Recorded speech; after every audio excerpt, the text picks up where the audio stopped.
মহারানীর ঘুম কি শেষ? আদ্র ভাইয়া দরজায় হেলান দিয়ে দাঁড়িয়ে জিজ্ঞেস করলো। আমি তাড়াতাড়ি হাতের ফোনটা বালিশের নিচে রেখে হাই তুলতে তুলতে বললাম, মাত্র উঠলাম।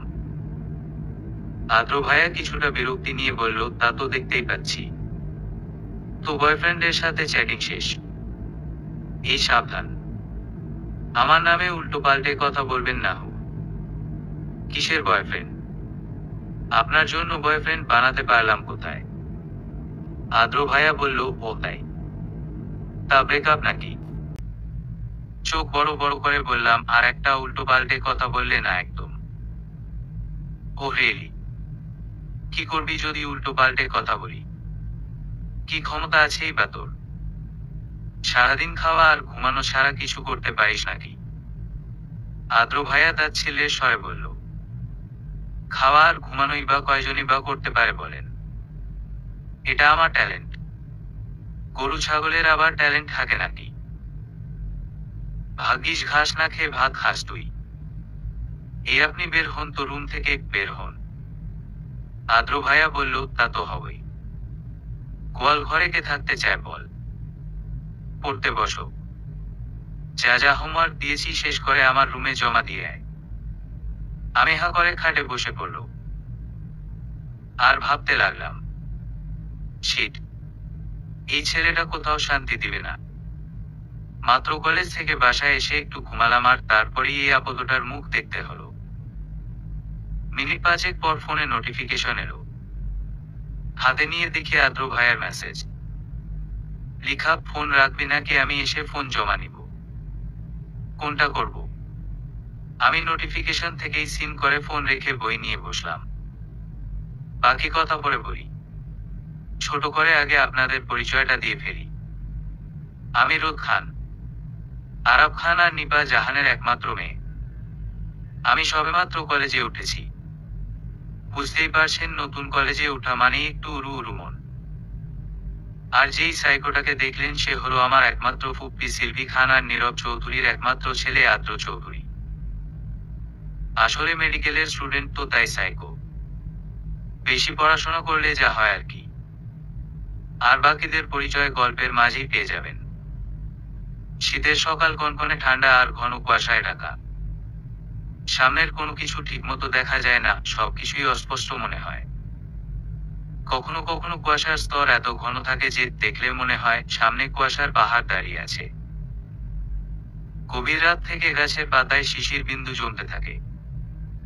আর ভোররাতে শিশিরকণা বড় বড় ফোঁটায় বৃষ্টির মতো ঝরতে থাকে। সূর্যের সোনালি আলো চোখে পড়তেই ঘুম ভেঙে গেল। মৃদু সোনালি রোদ পর্দা ভেদ করে রুমে এসে পড়েছে সোনালি সুতোয় বোনা জালের মতো। ব্যস্ত নগরী আবার জেগে উঠেছে। ফোনটা হাতে নিতেই দেখলাম আদ্র ভাইয়ের মেসেজ। সিন করলাম না মেসেজ, জাস্ট উপরে নোটিফিকেশন থেকেই পড়ে নিলাম, যে আর সারমর্ম হলো, হোমওয়ার্ক শেষ করে কলেজ থেকে এসে যেন ওনার রুমে রেখে আসি। মেসেজটা পড়ে যা বুঝলাম উনি বাসায় না। তারপরও মনে মনে ওনাকে গালি দিচ্ছি এমন সময় আমার বেস্টি জয়ার কল। বুঝলাম বাসার নিচে মহারানী দাঁড়িয়ে আছে। তাই তাড়াতাড়ি করে রেডি হয়ে ডাইনিং এ গেলাম। বাবা আর আম্মু ব্রেকফাস্ট করছে। বাবা আমাদের অফিসের উদ্দেশ্যে বের হবেন। তো আমাকে ব্রেকফাস্ট করার কথা বললেও আমি দেরি হয়ে যাবে বলে বাবার থেকে হাত খরচ নিয়ে বের হয়ে পড়লাম। আম্মু ননস্টপ ভাবে বকা দেয়া শুরু করেছে ব্রেকফাস্ট না করার জন্য। এটা আমার জন্য নতুন কিছু না, প্রতিদিনই শুনি। নিচে গিয়ে দেরি হওয়ার জন্য জয়ার বকা তো ফ্রি। মানে 24 ঘন্টা কাটে সবার বকা খেতে খেতে। এত বকা খেতে খেতে ভাত খাওয়ার আর দরকার পড়ে না। এদিকে আদ্র আজকে ক্লাস করবে না, তাই নীরব চৌধুরীর সাথে বের হয়ে গেল অফিসের উদ্দেশ্যে। নীরব চৌধুরী এখনো আদ্রর উপর পুরো অফিসের দায়িত্ব বুঝিয়ে না দিলেও সময় পেলেই আদ্র অফিসে যায়। তো গাড়িতে উঠতে উঠতেই আদ্র কাউকে ফোন দিল আর বলল, দায়িত্ব মনে আছে তো? পুরো সময় ওকে চোখে চোখে রাখবে। আমি কোনো রিস্ক নিতে চাই না বলেই ফোনটা কেটে দিল। বাবা ছেলে মিলে বের হয়ে গেল অফিসের উদ্দেশ্যে নিয়ে। সিলভি খান একদম খাঁটি হাউসওয়াইফ। যদিও বাসায় অনেকগুলো হেল্পিং হ্যান্ড আছে, তারপরও রান্নাবান্না সব সময় উনি নিজ হাতেই করেন। প্রায় রোদ কলেজ থেকে এসে নিজের বাসায় না গিয়ে আদ্রদের বাসায় যায়। নিজের ফুপ্পির রান্না রোদের খুব প্রিয়, তাই হুটহাট চলে আসে। দুজন একই বিল্ডিং এ থাকে, একজন 4 তলায় আরেকজন 7 তলায়। কলেজে নতুন একজন টিচার জয়েন করেছে নাকি রে শুনলাম। রোদ জয়াকে জিজ্ঞেস করলো, হুম, হেভি হ্যান্ডসাম। শুন টিচার হলো বাবার সমান, মনে রাখবি। জয়া হাসতে হাসতে বলল। রোদ বাঁকা হাসি দিয়ে বলল, তা তো জানি। তার মানে তোর জন্য ও সেম রুলস। কথার মাঝখানেই ক্লাসে টিচার প্রবেশ করলো। 25 কি 26 হবে বয়স। দেখেই বোঝা যাচ্ছে সবে মাত্র গ্রাজুয়েশন শেষ করেছে মনে হয়। জয়া হা করে তাকিয়ে আছে টিচারের দিকে। রোদ জয়াকে ধাক্কা দিয়ে চোখ মেরে বলল, আমাদের বাবার সমান উনি। জয়া বলল, সব টিচার বাবার সমান না বেইবস। কিছু টিচার জামাইয়ের সমান। রোদ কিছুক্ষণ পর্যবেক্ষণ করে বলল, উনি সুন্দর কিন্তু আদ্র ভাইয়ার ধারের কাছেও না। জয়া আর চোখে তাকিয়ে বলল, তোর ভাই তো আবার মাস্টারপিস লয়াল ছেলে, কাউকে পাত্তাই দেয় না। এমন বয়ফ্রেন্ডও পাওয়ার কপাল আবার হয়নি। এর মধ্যে টিচার নিজের পরিচয় দিল। আমি অয়ন আহমেদ, তোমাদের ইংরেজির টিচার।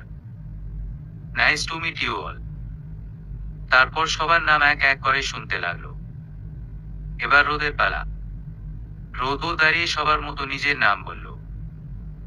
অয়ন হেসে বলল, nice name sweet girl. Joya রোদকে ধাক্কা দিয়ে বলল, স্যার তো ফিদা তোর উপর।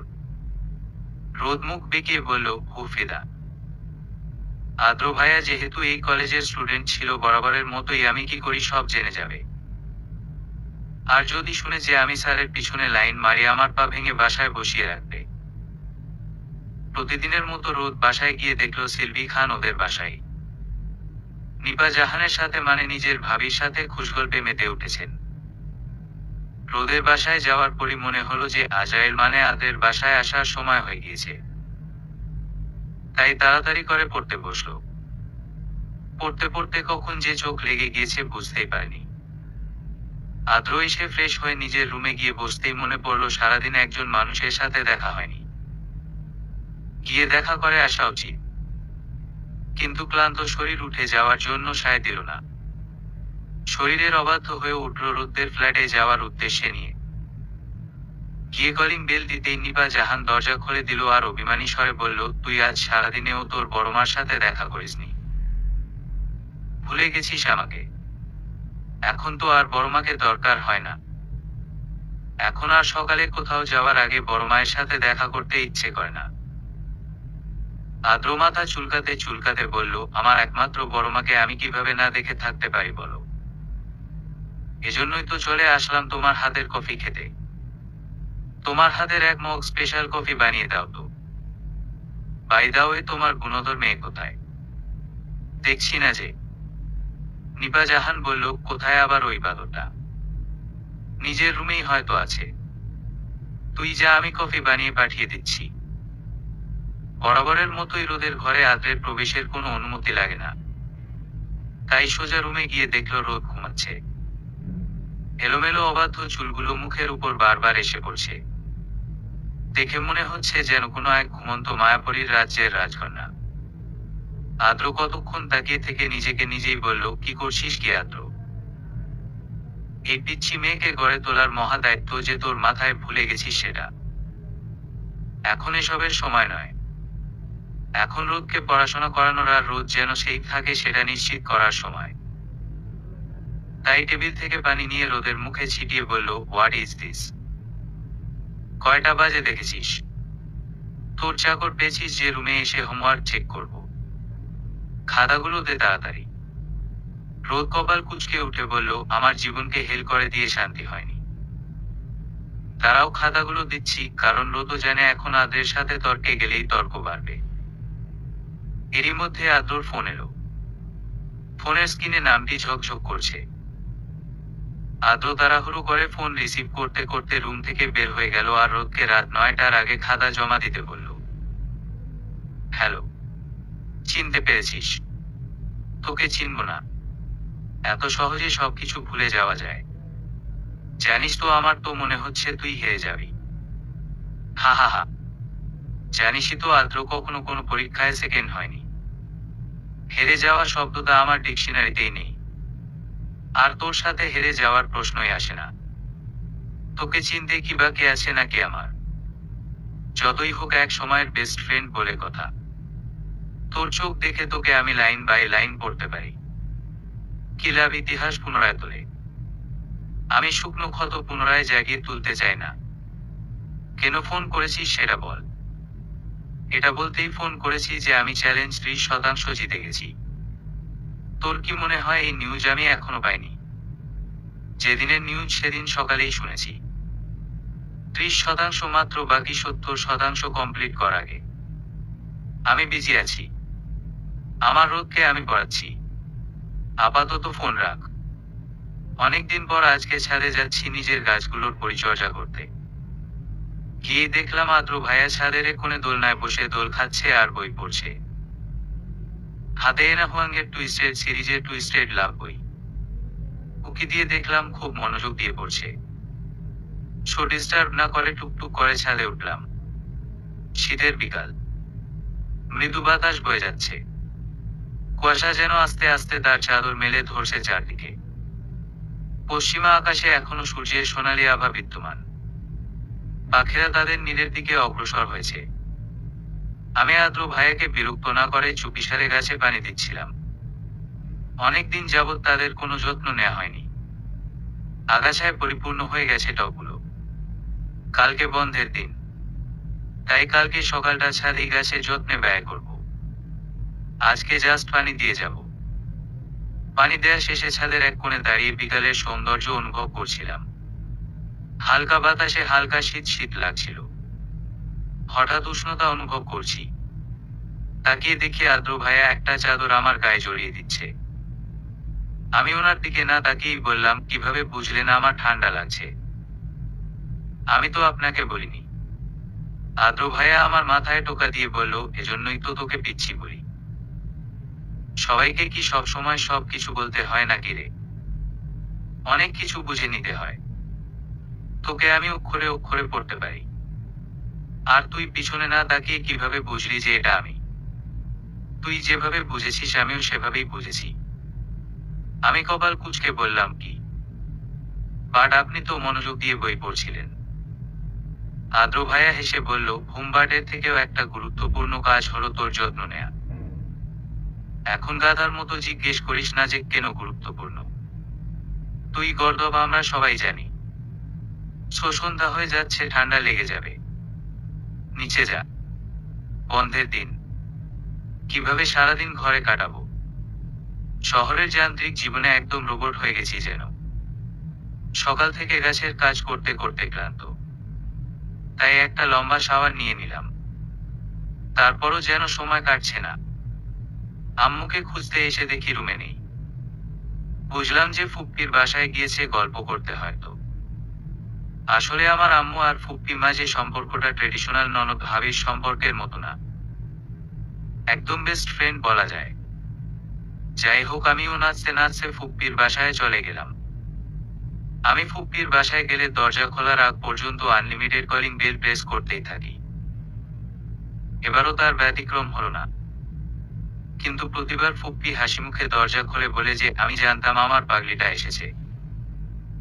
আর তখন আমি ফুপ্পির গলা জড়িয়ে ধরে বলি যে আই লাভ ইউ ফুপ্পি।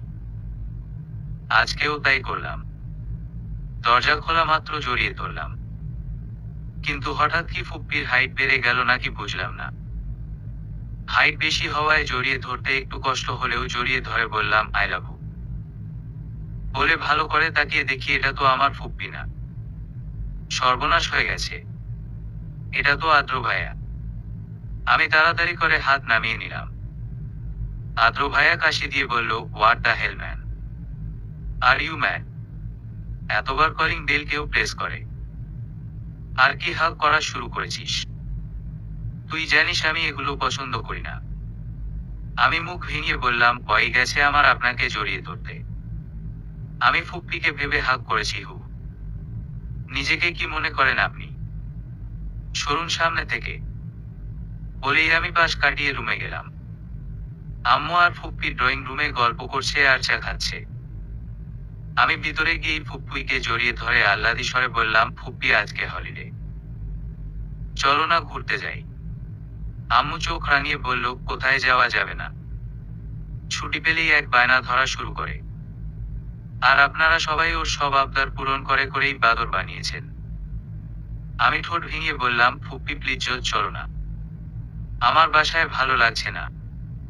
ফুপ্পি আমাকে বলল, রোদমা তুই বস, আমি আদ্রকে বলছি তোকে নিয়ে যেতে। আমি চোখ বড় বড় করে বললাম, না না, পাগল নাকি, এই ডাইনোসরের সাথে আমি যাব না। ফুপ্পি হেসে বলল, আচ্ছা আমি বলে দিব বোকা না দিতে, তুই গিয়ে রেডি হো। আমি জানি 100% যে আদ্র ভাইয়া রাজি হবে না।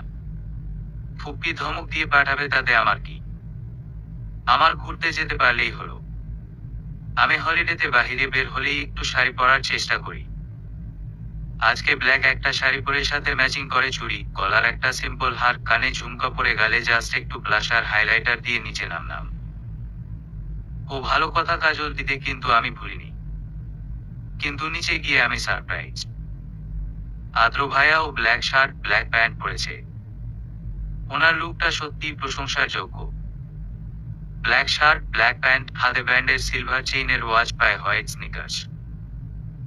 আমি দেখে কতক্ষণ হা করে তাকিয়ে চিন্তা করলাম আমাদের কালার কিভাবে মিলল।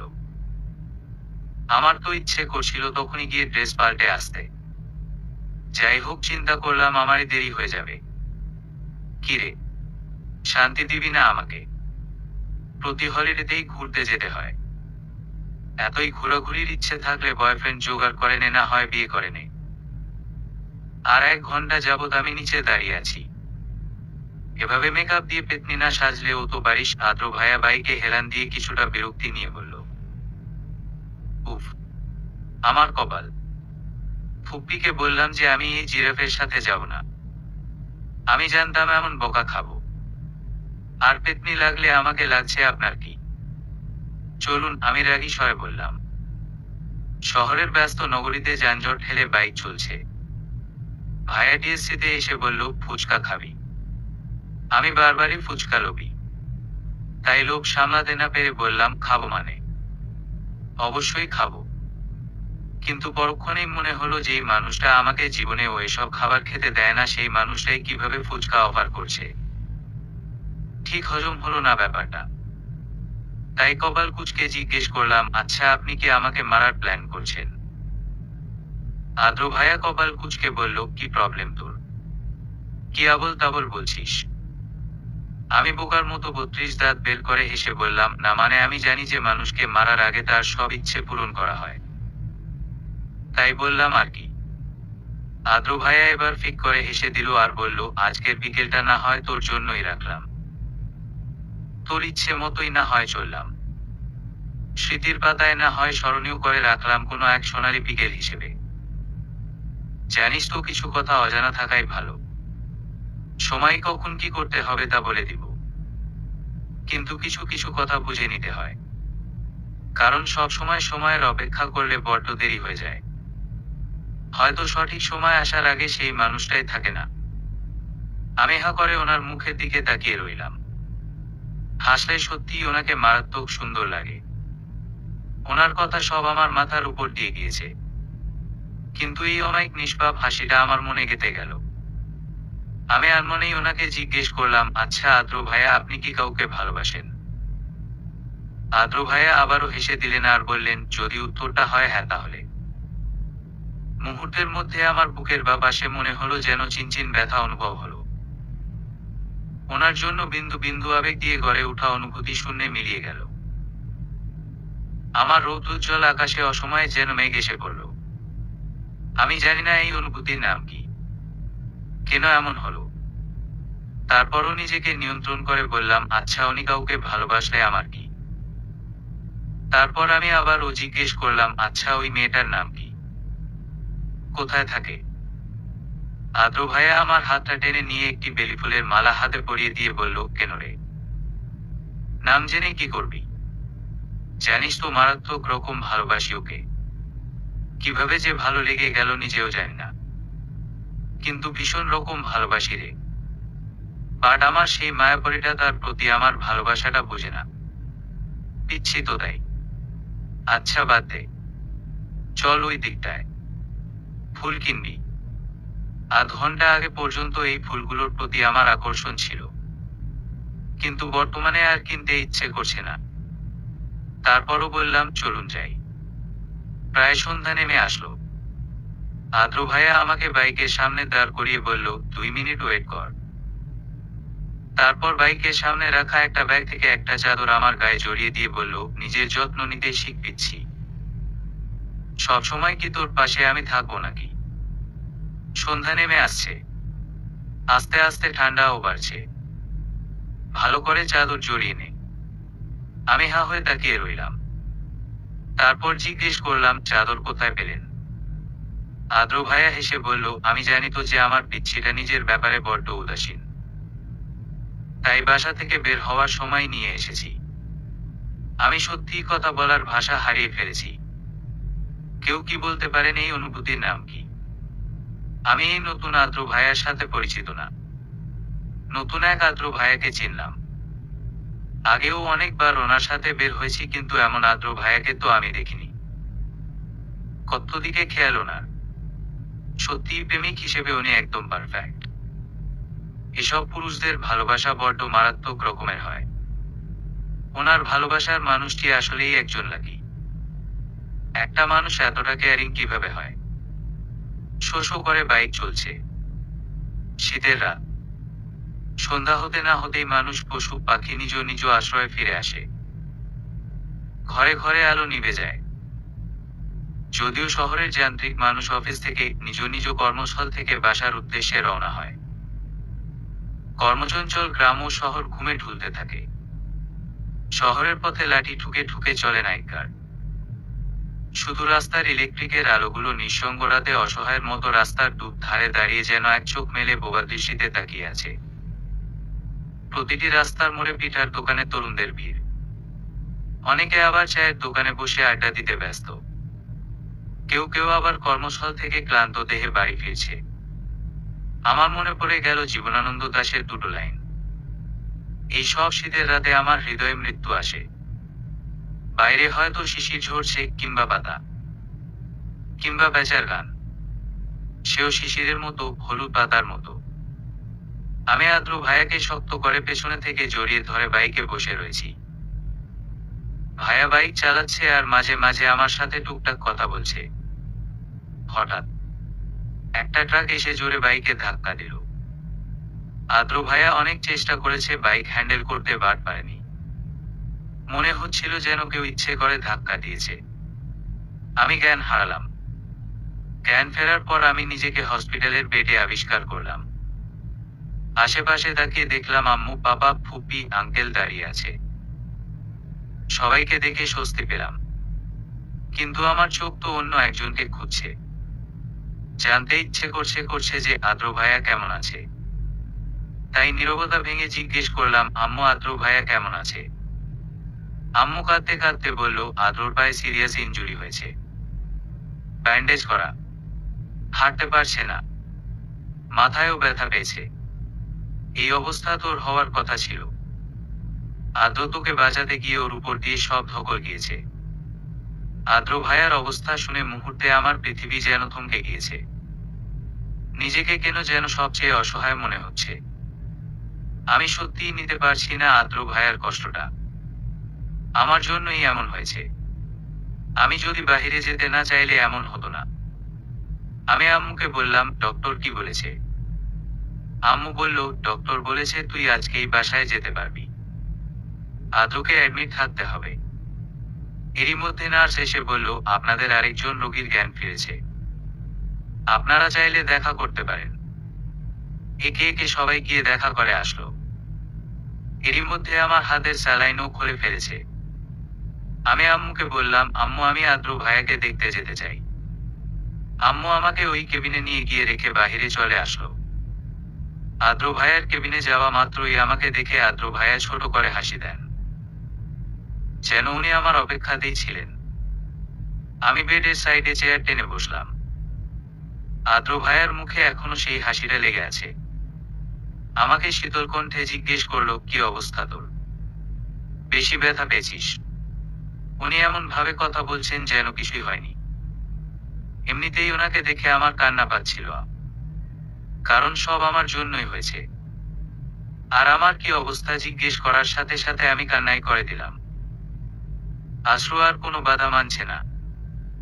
আদ্র ভাইয়া ব্যস্ত হয়ে জিজ্ঞেস করলো, কাঁদছিস কেন? বেশি ব্যথা পেয়েছিস? আমি কান্না করতে করতে বললাম, আমার জন্যই আপনার এমন হয়েছে। কেন গিয়েছিলেন আমাকে বাঁচাতে? আদ্র ভাইয়া হেসে বলল, আমার রোদ পাখিকে আমি বাঁচাবো না, তোকে বাঁচাবে। আমি কপাল কুঁচকে বললাম, কি? আদ্র ভাইয়া কথা ঘুরিয়ে বলল, তোর হাতে এখনো ফুলগুলো বেশ লাগছে। দেখ এখনো কত সুন্দর তরতাজা লাগছে। এরকম ফুলের মালা হাতে পরে কান্না করা কি মানায়? আমি হেসে বললাম, হইছে, আর ডং করতে হবে না। কবে সুস্থ হয়ে বাড়ি যাবেন বলুন? আপনি না বলেছিলেন আপনি এখন থেকে আমাকে কলেজে নিয়ে যাবেন? কবে থেকে? আদ্র ভাইয়া বলল, নিয়ে যাব তো। আমি যতদিন সুস্থ না হচ্ছি ততদিন কলেজে যাবি না। কিন্তু কেন কলেজে যাব না? আমি বলেছি তাই। আমার ডিসিশনই তোর লাইফের শেষ ডিসিশন। আমি বলেছি তুই যাবি না মানে যাবি না। আমি আর কথা বাড়ালাম না। দেখতে দেখতে হসপিটালে একদিন কেটে গিয়েছে। যদিও আমাকে রিলিজ দিয়ে দিয়েছে, তারপরও আমি হসপিটালেই। নিজের কাছে আমার নিজেকে অপরাধী মনে হয়। কোনোভাবেই মেনে নিতে পারছি না যে আমার জন্য আদ্র ভাইয়া ব্যথা পেয়েছে। আদ্র ভাইয়া যদিও অনেক বকাবকি করেছে বাসায় যাওয়ার জন্য, সবাই অনেক বলেছে বাসায় যাওয়ার জন্য, আমি রাজি হইনি। ডক্টর এসেছে আদ্র ভাইয়াকে চেক আপ করতে। উনি দেখে বলল, আপনারা এখন নিয়ে যেতে পারেন। জাস্ট বাসায় 2 দিন পর পর ড্রেসিং করাবেন বা আর মাথার ব্যান্ডেজ 3 দিন পর এসে খুলে নিয়ে যাবেন, আর পায়ের ব্যান্ডেজ 10 দিন পর। আর ওনার মেডিসিনগুলো আর নিয়মকানুনগুলো একজন আমার কাছে এসে বুঝে নিয়ে যান। যদিও ফুপ্পি আর আম্মু বলছিল ওনারা একজন বুঝে নিবে, আমি থামিয়ে বললাম, আমি বুঝে নিব। যেমন কথা তেমন কাজ। আমি গিয়ে কিভাবে কি করতে হবে সব জেনে আসলাম। ইদানিং বেশিরভাগ সময়ই আদ্র ভাইয়াদের ফ্ল্যাটে থাকা হয়। আম্মু আদ্র ভাইয়ার পছন্দ মতো খাবার রান্না করে করে পাঠায়। আমি তো সারাদিন এদিকেই থাকি। এখন আদ্র ভাইয়া একটু হাঁটতে পারে, যদিও একটু কষ্ট হয়। তো বিকেলে ওনাকে কমলা দিয়ে বললাম, কমলাটা খেয়ে ছাদ থেকে একটু হেঁটে আসেন। বহুত দিন ধরে এভাবে শুয়ে শুয়ে দিন পার করছেন। অলস ছেলে কোথাকার। আদ্র ভাইয়া হেসে বলল, কেন, তুই তো খুশি হওয়ার কথা, কারণ এখন আর কেউ তোকে বিরক্ত করে না। আমি কপাল কুঁচকে বললাম, এটা কেমন কথা? আমি ওই বিরক্ত হওয়াতেই অভ্যস্ত। যদিও বলতে ইচ্ছে করছিল যে ওই দিন বিকেলে ঘুরতে নিয়ে গিয়ে কেন এভাবে হেসেছিলেন, কেন এভাবে টেক কেয়ার করছিলেন, কেন আমি আপনার ওই কথাগুলো ভুলতে পারছি না যে আজকের বিকালটা তোর জন্যই থাক। কিছু কিছু কথা বুঝে নিতে হয়, কারণ সব সময় সময়ের অপেক্ষা করলে বড্ড দেরি হয়ে যায়। হয়তো সঠিক সময় আসার আগে সেই মানুষটাই থাকে না। কেন ওগুলো বলেছিলেন আমাকে? আর কেনই বা ম্যাচিং ড্রেস পরেছিলেন? আমাকে এভাবে আপনার প্রতি দুর্বল কেন বানালেন? কিন্তু চাইলেই কি সব বলা যায়? ওনার কথাটাই না হয় ওনার দিকে ছুঁড়ে মারলাম যে কিছু জিনিস বুঝে নিতে হয়। হয়তো কোনো একদিন উনি বুঝে নিবে। আজকে আবার আমার বেস্ট ফ্রেন্ড জয়া ফোন দিয়েছে। তো ফোন রিসিভ করতেই জয়া বলল, দোস্ত তুই কি জাদু করছিস স্যারকে? আমি জিজ্ঞেস করলাম, কি জাদু করছি মানে? আরে ওই নতুন স্যার শুধু তোর কথা জিজ্ঞেস করে যে তুই কেন আসিস না। তোর কি সমস্যা? আজকে আমার থেকে তোর নাম্বারও নিয়েছে। দেখিস তোকে ফোন দিবে। আমি কিছুটা অবাক হয়ে বললাম, ওনার সাথে আমার দেখাই হয়েছে একবার। বাদ দে, ফোন দিলে দেখা যাবে। কথা শেষ করে নিজের রুম থেকে ফুপ্পির বাসায় যেতেই ফুপ্পি বলল, রোদ মানে আদ্রকে এই হরলিক্সের গ্লাসটা দিয়ে আয়। আমি গ্লাস নিয়ে আদ্র ভাইয়ার বেড সাইডের টেবিলে রাখতেই কল এলো আমার ফোনে। তো রিসিভ করে হ্যালো বলতেই ওপাশ থেকে বলল, হ্যালো মেঘ, আমি অয়ন আহমেদ, তোমাদের ইংরেজির টিচার। আমি হেসে বললাম, ও সরি স্যার, নাম্বার সেভ করা ছিল না তো তাই চিনতে পারিনি। উনি হেসে বলল, না না, সমস্যা নেই, তুমি কলেজে আসো না কেন? আমি হেসে বললাম, আসলে আমার বাসায় একটু সমস্যা। আদ্র ভাইয়ার দিকে তাকিয়ে দেখলাম উনি তীক্ষ্ণ দৃষ্টিতে আমার দিকে তাকিয়ে আছে। আমি কিছু বলতে যাব তার আগেই আদ্র ভাইয়া আমার কাছ থেকে একটা টান দিয়ে ফোন নিয়ে বলল, রোদের বাসায় সমস্যা। ওর সমস্যা শেষ হলে ও নিজেই কলেজে যাবে।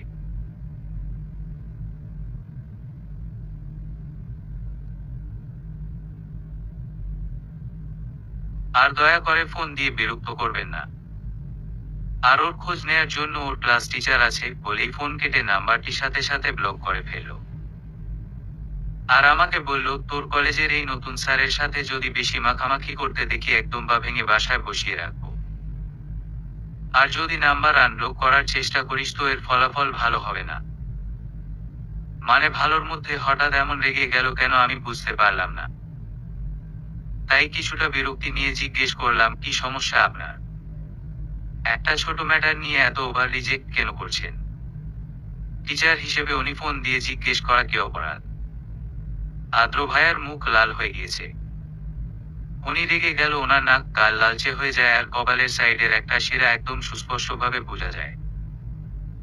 দেখেই বুঝতে পারলাম উনি প্রচন্ড রেগে গেছে। বাট কেন আমি জানি না। আদ্র ভাইয়া বেশ উচ্চস্বরে বলল, অবশ্যই অপরাধ। তোর ক্লাস টিচার ফোন দিবে উনি না। হঠাৎ তোর ওনার উপর এত দরদ কেন? আমি কপাল কুঁচকে বললাম, ভালো হয়েছে আমার দরদ, আপনার কি তাতে? আদ্র ভাইয়া বলল, আমার অনেক কিছু আসে যায় তাতে, তোকে সব বলতে হবে নাকি? আমার ফোনটা চার্জ দিয়ে রুম থেকে বিদায় হোক। আমি মুখ ভেঙে বললাম, চাকর পেয়েছেন, নিজে দিয়ে নেন। ও আমি তো ভুলেই গিয়েছিলাম আপনার পা ভাঙা। আমার সাহায্য ছাড়া আবার চলতে পারবেন না। ভালো করে যদি বলেন ফোন চার্জ দেওয়ার কথা তাহলে আমি চার্জ দিয়ে দিব। ও তাই? ভালো করে বলতে হবে। রোদ বেবি, দয়া করে আমার ফোনটা চার্জ দিয়ে দাও প্লিজ প্লিজ বেবি। যা এবার চার্জ দে ফোন। নিচে এসে দেখলাম বাসায় গেস্ট এসেছে, আদ্র ভাইয়ার চাচা চাচিমা আর ওর ডায়নি চাচাতো বোন অনিমা। সবাই অনি বলে ডাকে। একদমই গায়ে পড়া টাইপ মেয়ে। পারে না তো আদ্র ভাইয়ার কোলে উঠে বসতে, যদিও বেশি পাত্তা পায় না। যাই হোক, চিন্তা করলাম এই মেয়েকে একটু রাগানো যাক। আমি আদ্র ভাইয়ার রুমে আবার ব্যাক করলাম আর বললাম, উঠুন শোয়া থেকে। কি একটা অবস্থা করে রেখেছেন নিজের। ফ্রেশ হন, ছাদে যাব। আদ্র ভাইয়া কিছুটা অবাক হয়ে বলল, তুই না মাত্র আমার সাথে ঝগড়া করে চলে গেলি, আর তোর সাথে আমি যাব না? তুই যে কোনো সময় ধাক্কা দিয়ে ছাদ থেকে ফেলে দিতে পারস, বিশ্বাস নাই তোকে? আমি এবার কড়া গলায় বললাম, নিজে নিজে যাবেন নাকি টেনে হিঁচড়ে নিয়ে যাব? বাসায় থাকতে থাকতে তো জড় পদার্থ হয়ে গেছেন, এভাবে থাকতে থাকতে দুদিন পর তো আসবাবপত্র হয়ে যাবেন। তাড়াতাড়ি উঠেন, বলে ওনাকে নিয়ে বের হলাম। অন্যদিন দূরত্ব বজায় রাখলেও আজকে শক্ত করে হাতটা ধরে নিলাম যেন ওনার কাজিন অনি দেখে আর জেলাস ফিল করে। আদ্র ভাইয়া আর চোখে তাকিয়ে বলল, কিরে, কিডন্যাপার নাকি তুই? আমি কোথাও পালিয়ে যাচ্ছি না। আমি তারপরও হাত ছাড়লাম না। ড্রয়িং রুমে যাওয়ার পর ফুপ্পি বলল, রোদমা কোথায় যাচ্ছিস? আমি বললাম, তোমার ছেলেকে মানুষ করতে, জড় পদার্থ থেকে জীব বানাতে। রুমে থাকতে থাকতে তো আসবাবপত্র হয়ে যাবে। অনি পুরো ব্যাপারটা আর চোখে দেখে বলল, আমিও যাব। আমি মনে মনে এটাই চাচ্ছিলাম। বললাম, চলো। গিয়ে তাড়াতাড়ি করে আদ্র ভাইয়াকে নিয়ে লিফটে উঠে বললাম, অনি জানোই তো আদ্র ভাইয়া অসুস্থ, ওনার জায়গা বেশি লাগবে, তুমি পরেটাতে আসো বলে লিফটের ডোর অফ করে দিলাম। আদ্র ভাইয়া অবাক হয়ে তাকিয়ে আছে। এদিকে আদ্র মনে মনে ভাবছে, তাহলে কি রোদ পাখিও আমাকে ভালোবাসে? কারণ মানুষ তার নিজের একান্তই নিজের মানুষদের নিয়ে বেশি জেলাস ফিল করে। আদ্রও মনে মনে খুশি হলো আর ভাবলো, অনি এসে ভালোই হয়েছে, এবার আমার রোদ পাখির অনুভূতি বুঝতে পারবো। ছাদে গিয়ে দেখি আদ্র ভাইয়াকে ধরে ধরে হাঁটাচ্ছিলাম, তার মধ্যে এই ডাইনি হাজির। মন চাচ্ছিল ধাক্কা দিয়ে ছাদ থেকে ফেলে দেই, কিন্তু এটা করলে পুলিশ কোমরে দড়ি দিয়ে জেলে নিয়ে যাবে আর 14 শিকের ভাত সারা জীবনের জন্য কনফার্ম। তাই চুপচাপ নিজের কাজ করতে লাগলাম। এসেই অনি বললে, আদ্র ভাইয়া তুমি নাকি পায়ে ব্যথা পেয়েছো? মানে চিন্তা করো, চোখে দেখছে হাঁটতে পারছে না, ব্যান্ডেজ করা, আবার ন্যাকামো করে জিজ্ঞেস করে। তাই আদ্র ভাইয়া কিছু বলার আগেই আমি বললাম, কোনো গো তুমি কি অন্ধ নাকি দিনকানা? আমি জানতাম মানুষ রাতকানা হয়, আজকাল তো দেখছি দিনকানা রোগও শুরু হয়েছে। আদ্র ভাইয়ার দিকে তাকিয়ে দেখলাম ভাইয়া হাসছেন। অনি তাড়াতাড়ি এসে আদ্রকে ধরে বলল, তুমি যাও, রোদ আমি করতে পারবো। ইচ্ছে করছিল চুল ছিঁড়ে ফেলি। দাঁত কিরমির করে বললাম, কেন? তোমাকে আমি করতে বলেছি? আমার ইচ্ছে হয়েছে, আমি ওনাকে নিয়ে এসেছি। তোমাকে আসতে কে বলেছে? আদ্র ভাইয়া হেসে বলল, তোরা ঝগড়া কর, আমি চলে যাই। আর অনি তুই মাত্র এসেছিস, বাসায় রেস্ট কর, গিয়ে যা। অনি মুখ বেঁকিয়ে চলে গেল। আমি আদ্র ভাইয়াকে নিয়ে দোলনায় বসালাম, কারণ বেশ কিছু সময় হাঁটা হয়েছে। আমি উঠে গাছগুলো দেখতে যাব, তখনই আদ্র ভাইয়া আমার হাত টেনে ধরে বলল, রোদ একটা কথা বলি। আমি দাঁড়িয়ে বললাম, আপনার কিছু বলতে আমার আবার পারমিশন লাগে নাকি? আদ্র ভাইয়া হেসে বলল, নীল রঙের জামায় তোকে অনেক সুন্দর লাগছে। আমি খেয়াল করে আদ্র ভাইয়ার মুখের দিকে তাকিয়ে দেখলাম বিকেলের সোনালি রোদ ওনার মুখে এসে পড়েছে। অন্যরকম সুন্দর লাগছে ওনাকে। আমি হেসে বললাম, ডং করতে হবে না। আদ্র ভাইয়া হাতে টান দিয়ে ওনার আরেক পায়ের উপর বসিয়ে আমার কপালের চুলগুলো সরিয়ে দিয়ে বলল, ভালোবাসি পিচ্ছি, অনেক ভালোবাসি তোকে। আমি আমার যত্ন করার জন্য সারা জীবনের জন্য তোকে আমার করতে চাই। আমার অধিকার হবি রোদ পাখি। এত দ্রুত সবকিছু ঘটেছে, আমি পুরো শকট। কি বলল বুঝে উঠতে পারছিলাম না।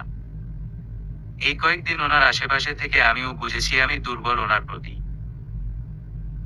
আমার কি বলা উচিত বুঝতে পারছিলাম না। তাই হাত ছাড়িয়ে উঠে চলে যেতে নিচ্ছিলাম, তখন পিছন থেকে আদ্র ভাইয়া ডাক দিয়ে বলল, এই পা নিয়ে আমি কিভাবে বাসায় যাব? কেয়ার করার নিয়ে যেতে আসলাম। লিফটেও আমাদের কোনো কথা হয়নি। ওনাকে ওনার রুমে দিয়ে বের হওয়ার টাইমে আদ্র ভাইয়া আমাকে ডাক দিয়ে বলল, আমি অপেক্ষায় থাকবো উত্তরের। উত্তর পাওয়ার আগে পর্যন্ত আমার যত্ন তোকে নিতে দিব না। আমি চলে আসলাম। রাতে নিজের রুমে শুয়ে কোনোভাবেই ঘুমাতে পারছি না। শুধু মনে হচ্ছে যে সকালে যখন আদ্র ভাইয়া জিজ্ঞেস করবে তখন আমার কি বলা উচিত যে আমি ওনার প্রতি দুর্বল। দু চোখের পাতা এক করলেই বিকেলের কাহিনী মনে হচ্ছে। তাই ভাবলাম জয়াকে ফোন দেয়া যাক। যেই কথা সেই কাজ, জয়াকে ফোন দিয়ে সব বললাম। জয়া বলল, বইন তোর ভাইরে বল জাস্ট আমারে কোলে বসাতে হইবে না, শুধু বলতে যে ভালোবাসে। আমি দেখবি নাচতে নাচতে ব্যাগ নিয়ে চলে আসবো। আমি বললাম, ধুর মজা না রে বইন, আমি সিরিয়াস। কি বলা উচিত? জয়া হেসে বলল, ধুর পাগলি, জাস্ট হ্যাঁ বলে দে। আমি 100% সিউর তুই আদ্র ভাইয়াকে ভালোবাসিস। একদম পারফেক্ট কাপল হবে। আমি কিছু বললাম না। ফোন রেখে সারা রাত না ঘুমিয়েই পার করলাম। সকাল থেকেই আমি লুকিয়ে লুকিয়ে বেড়াচ্ছি।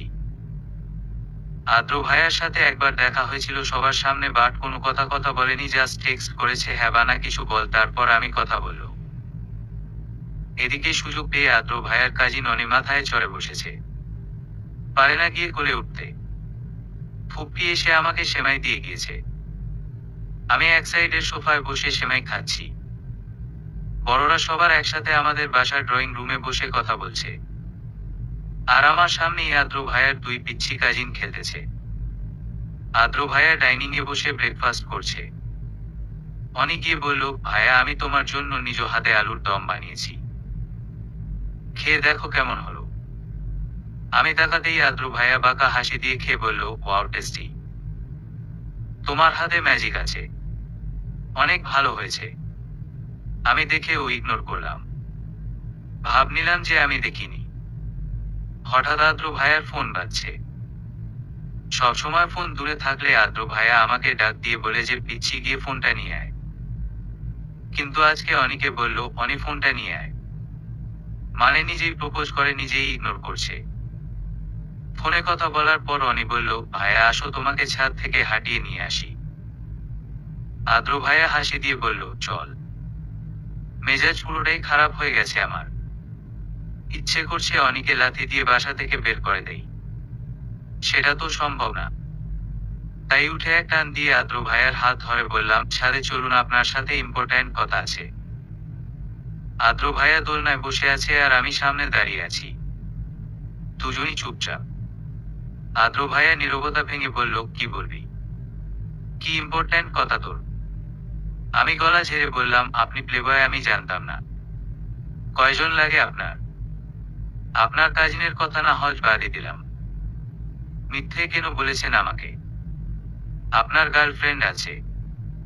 তাহলে আমাকে কেন জড়াচ্ছেন? কয়জন লাগে আপনার? আমার গার্লফ্রেন্ড আছে মানে? কি বলছিস? তোর মাথা ঠিক আছে? কেন মিথ্যা বলছেন আমাকে? বিলিভ মি, আমার কোনো গার্লফ্রেন্ড নাই। তাহলে আমাকে ওই দিন ঘুরতে গিয়ে কেন বলেছিলেন যে আপনি একজনকে ভালোবাসেন এবং অনেক বেশি ভালোবাসেন? আরে পিচ্ছি, তুই কি কখনো বড় হবি না? আমি ওই দিন তোর কথাই বলেছিলাম যে তোকে অনেক ভালোবাসি এবং অনেক ভালোবাসি। তুই থাকতে অন্য কাউকে আমার কেন লাগবে? হু, মনে থাকে যেন এই কথা। আমাকে রেখে যদি অন্য কাউকে বিয়ে করার কথা ভাবেন, একদম মেরে ফেলবো। আর যদি অনের পিছন পিছন ঘুরঘুর করেন তাহলে ওকে মারবো তো মারবোই, সাথে আপনাকেও মারবো। আদর যা বোঝার বোঝা হয়ে গিয়েছে। রোদ তার মানে রাজি। আদ্র মনে মনে চিন্তা করলো, বিশ্বাস কর রোদ পাখি, তোকে এখনই রিলেশনে জড়ানোর কোনো ইচ্ছে আমার ছিল না। ইচ্ছে ছিল তুই বড় হলে তোকে একদম বিয়ে করে নিজের করে নিব। বাট আমাকে বাধ্য হয়ে করতে হলো। বিশ্বাস কর রোদ পাখি, আমি এখন তোকে কোনো অধিকার দেখাবো না। আদ্রর ভাবনার মাঝেই রোদ বলল, এই যে মিস্টার, বাসায় জানাজানি হলে কি করবেন? আদ্র হেসে বলল, সেটা না হয় আমার উপরই ছেড়ে দে। বাট তোকে একটা কথা দিতে হবে। রোদ হেসে বলল, বলে ফেলুন। আদ্র বলল, তুই তোর ওই ইংরেজি টিচারের সাথে বেশি কথা বলবি না। তুই অনেক কিছুই বুঝিস না বা জানিস না। প্লিজ রোদ। রোদ হেসে বলল, আরে উনি আমার টিচার, নট মোর দ্যান। আচ্ছা যান, তারপরও আমি খেয়াল রাখবো। ছাদের উপরেই কি পা নিয়ে থাকবেন নাকি নিচে যাবেন? আদ্র রোদের গাল টেনে বলল, তুই চাইলে আমার থাকতে সমস্যা নেই। রোদ আদেশের স্বরে বলল, চলুন নিচে।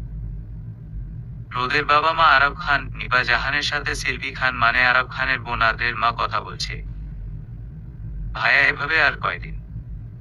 রোদেকে নিয়ে আমার খুব ভয় হয়। আর আমার ছেলেকে নিয়ে সারাদিনই ভয় হয়। আরব খান হেসে বলল, আরে চিন্তা করছিস কেন? আদ্র একাই যথেষ্ট রোদকে প্রোটেক্ট করার জন্য। ও নিজের খেয়ালও রাখতে পারবে। নিপা খান বলে উঠল, আমার মনে হয় রোদকে জানানো উচিত সম্পূর্ণ ব্যাপারটা। আরব খান উত্তর দিল, আরে রোদকে এসব বললেও ভয় পেয়ে যাবে। আদ্র সিলভির ছেলে হলেও আমি ওকে ভালো করে চিনি। আমি আদ্রকে চোখ বন্ধ করে বিশ্বাস করি।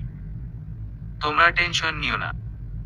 যেন আমি মনে করি আদ্রের দুর্ঘটনাটা ঘটে ভালোই হয়েছে। রোদ আর ওর মধ্যে সম্পর্কটা এবারে একটু ভালো হবে। এত জীবন তো টম অ্যান্ড জেরির মতো ঝগড়াই করে গেল। রোদ দিব্যি গান শুনছিল। হঠাৎ মেসেজের নোটিফিকেশন এলো। রোদ চেক করতেই দেখলো আদ্রের মেসেজ। রোদের আত্মা কেঁপে উঠল। বিগত এক সপ্তাহে বই কি জিনিস তুই জানিস না? যদি এমনই চলতে থাকে প্লাস তো দূরের বিষয় পাসও করবি না। ভালো চাস তো ইংরেজি নিয়ে বসো। বইয়ে দাগানো আছে, ওগুলো প্র্যাকটিস করে আমার রুমে দিয়ে যাবি। এভাবে সারাদিন ঘুরলে চলবে না। এই ছেলেটা আমাকে শান্তি দিবে না। জীবনটা তেজপাতা বানিয়েছে বললে ভুল হবে, জীবনটা আগুনে পোড়া তেজপাতা। আমার শান্তি ওনার সহ্য হয় না। একটু শান্তিতে ঘোরাঘুরি করতে দেখলেই পড়ার কথা বলবে। রোদ বিড়বিড় করে বলল, মা আমি দীর্ঘ 5 বছর ধরে ঘুমাইনি। প্রতিদিন একই চিন্তা মাথায় ঘুরেছে যে কবে আদ্রর থেকে রোদকে কেড়ে নিব। কবে আদ্রকে এই যন্ত্রণাটা বোঝাবো যেটা বিগত 5 বছর ধরে আমি ভোগ করছি। আমি ভুলিনি মা ওই দিনের কথা। ওদের সবাইকে আমি সেই পরিস্থিতিতে ফেলতে চাই যেমনটা আমরা ফেস করেছি। আমি ছাড়বা ওদের মা। আমি এই 5 বছরে এক রাত ঘুমাইনি। তরুণ ছেলেটি তার মাকে বলে দীর্ঘশ্বাস ফেলল। মা উত্তর দিল, থাক না বাবা, আমরা একটু এমন করতে হয় না বাবা, ওরা ওদের মতো ভালো থাকুক। আদ্র ফোনে কাউকে বলল, আমি জানি না কিভাবে বের করবি। আমি অবশ্যই বের করতে চাই ওই দিন অ্যাক্সিডেন্টের পিছনে কে দায়ী ছিল। কে রোদ পাখির উপর আঘাত হানতে চায় খুঁজে বের কর তুই। আমি একটু বা ঠিক হলেই তোর সাথে দেখা করব। তুই তো জানিস আমি রোদ পাখিকে নিয়ে কত সিরিয়াস। আমার উপর আঘাত সহ্য করতে পারলেও রোদ পাখির উপর আঘাত আমি সহ্য করতে পারবো না। আমি এর শেষ দেখে ছাড়ব। কথা রেখে আদ্র রোদকে কল দিয়ে বলল, রেডি হয়ে আমার বাসায় আয়। আজকে পায়ের ব্যান্ডেজ খোলতে যাব। আমি যাব আপনার সাথে। রোদ উত্তর দিল, তাহলে আমি কি অন্য কাউকে কল দিয়েছি? তোকে যেহেতু কল দিয়ে বলেছি তাই তোকেই যেতে বলেছি। আমি কেন যাব? অনিকে নিয়ে যান। আপনার পরাণের মানুষ বলে কথা। ওর হাতের খাবার তো আবার অনেক টেস্টি। তো ওকে নিয়ে যান। কানের নিচে যখন থাপ্পড় দিব তখন বুঝবি যে তোকে কেন নিয়ে যাব। নিচে আসতে বলেছি, সোজা নিচে আয়। এত কথা কেন বলিস? থ্রেট দিচ্ছেন আমাকে? ভয় পাই না আমি আপনাকে। কোথায় জিএফ কে কল দিয়ে বলবেন যে, বেবি তোমাকে ছাড়া আমি যাব না হসপিটাল, সেখানে বলছেন কানের নিচে থাপ্পড় দিবেন। তুই নিজে নিচে আসবি নাকি তোরে নিয়ে আসবো তোর বাসা থেকে? আচ্ছা আচ্ছা আসছি আমি। অনি কাউকে কল দিল। হ্যালো। হুম বলুন। আদ্র রোদকে নিয়ে বের হয়ে গিয়েছে। আমি অনেকবার বলেছিলাম আমাকে সাথে নিতে, বাট নেয়নি। একটা কাজ আপনি করতে পারেন না?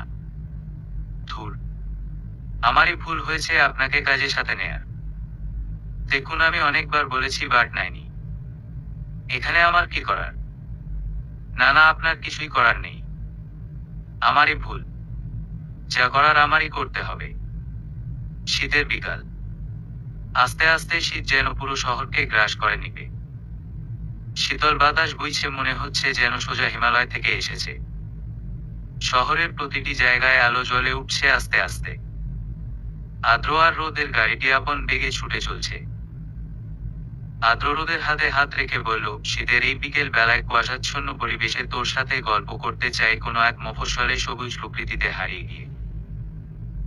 চারদিকে কুয়াশা ভরা বিকেল বেলায় নদীর পাড়ে গিয়ে বলতে চাই আমি শুধু তোকেই চাই।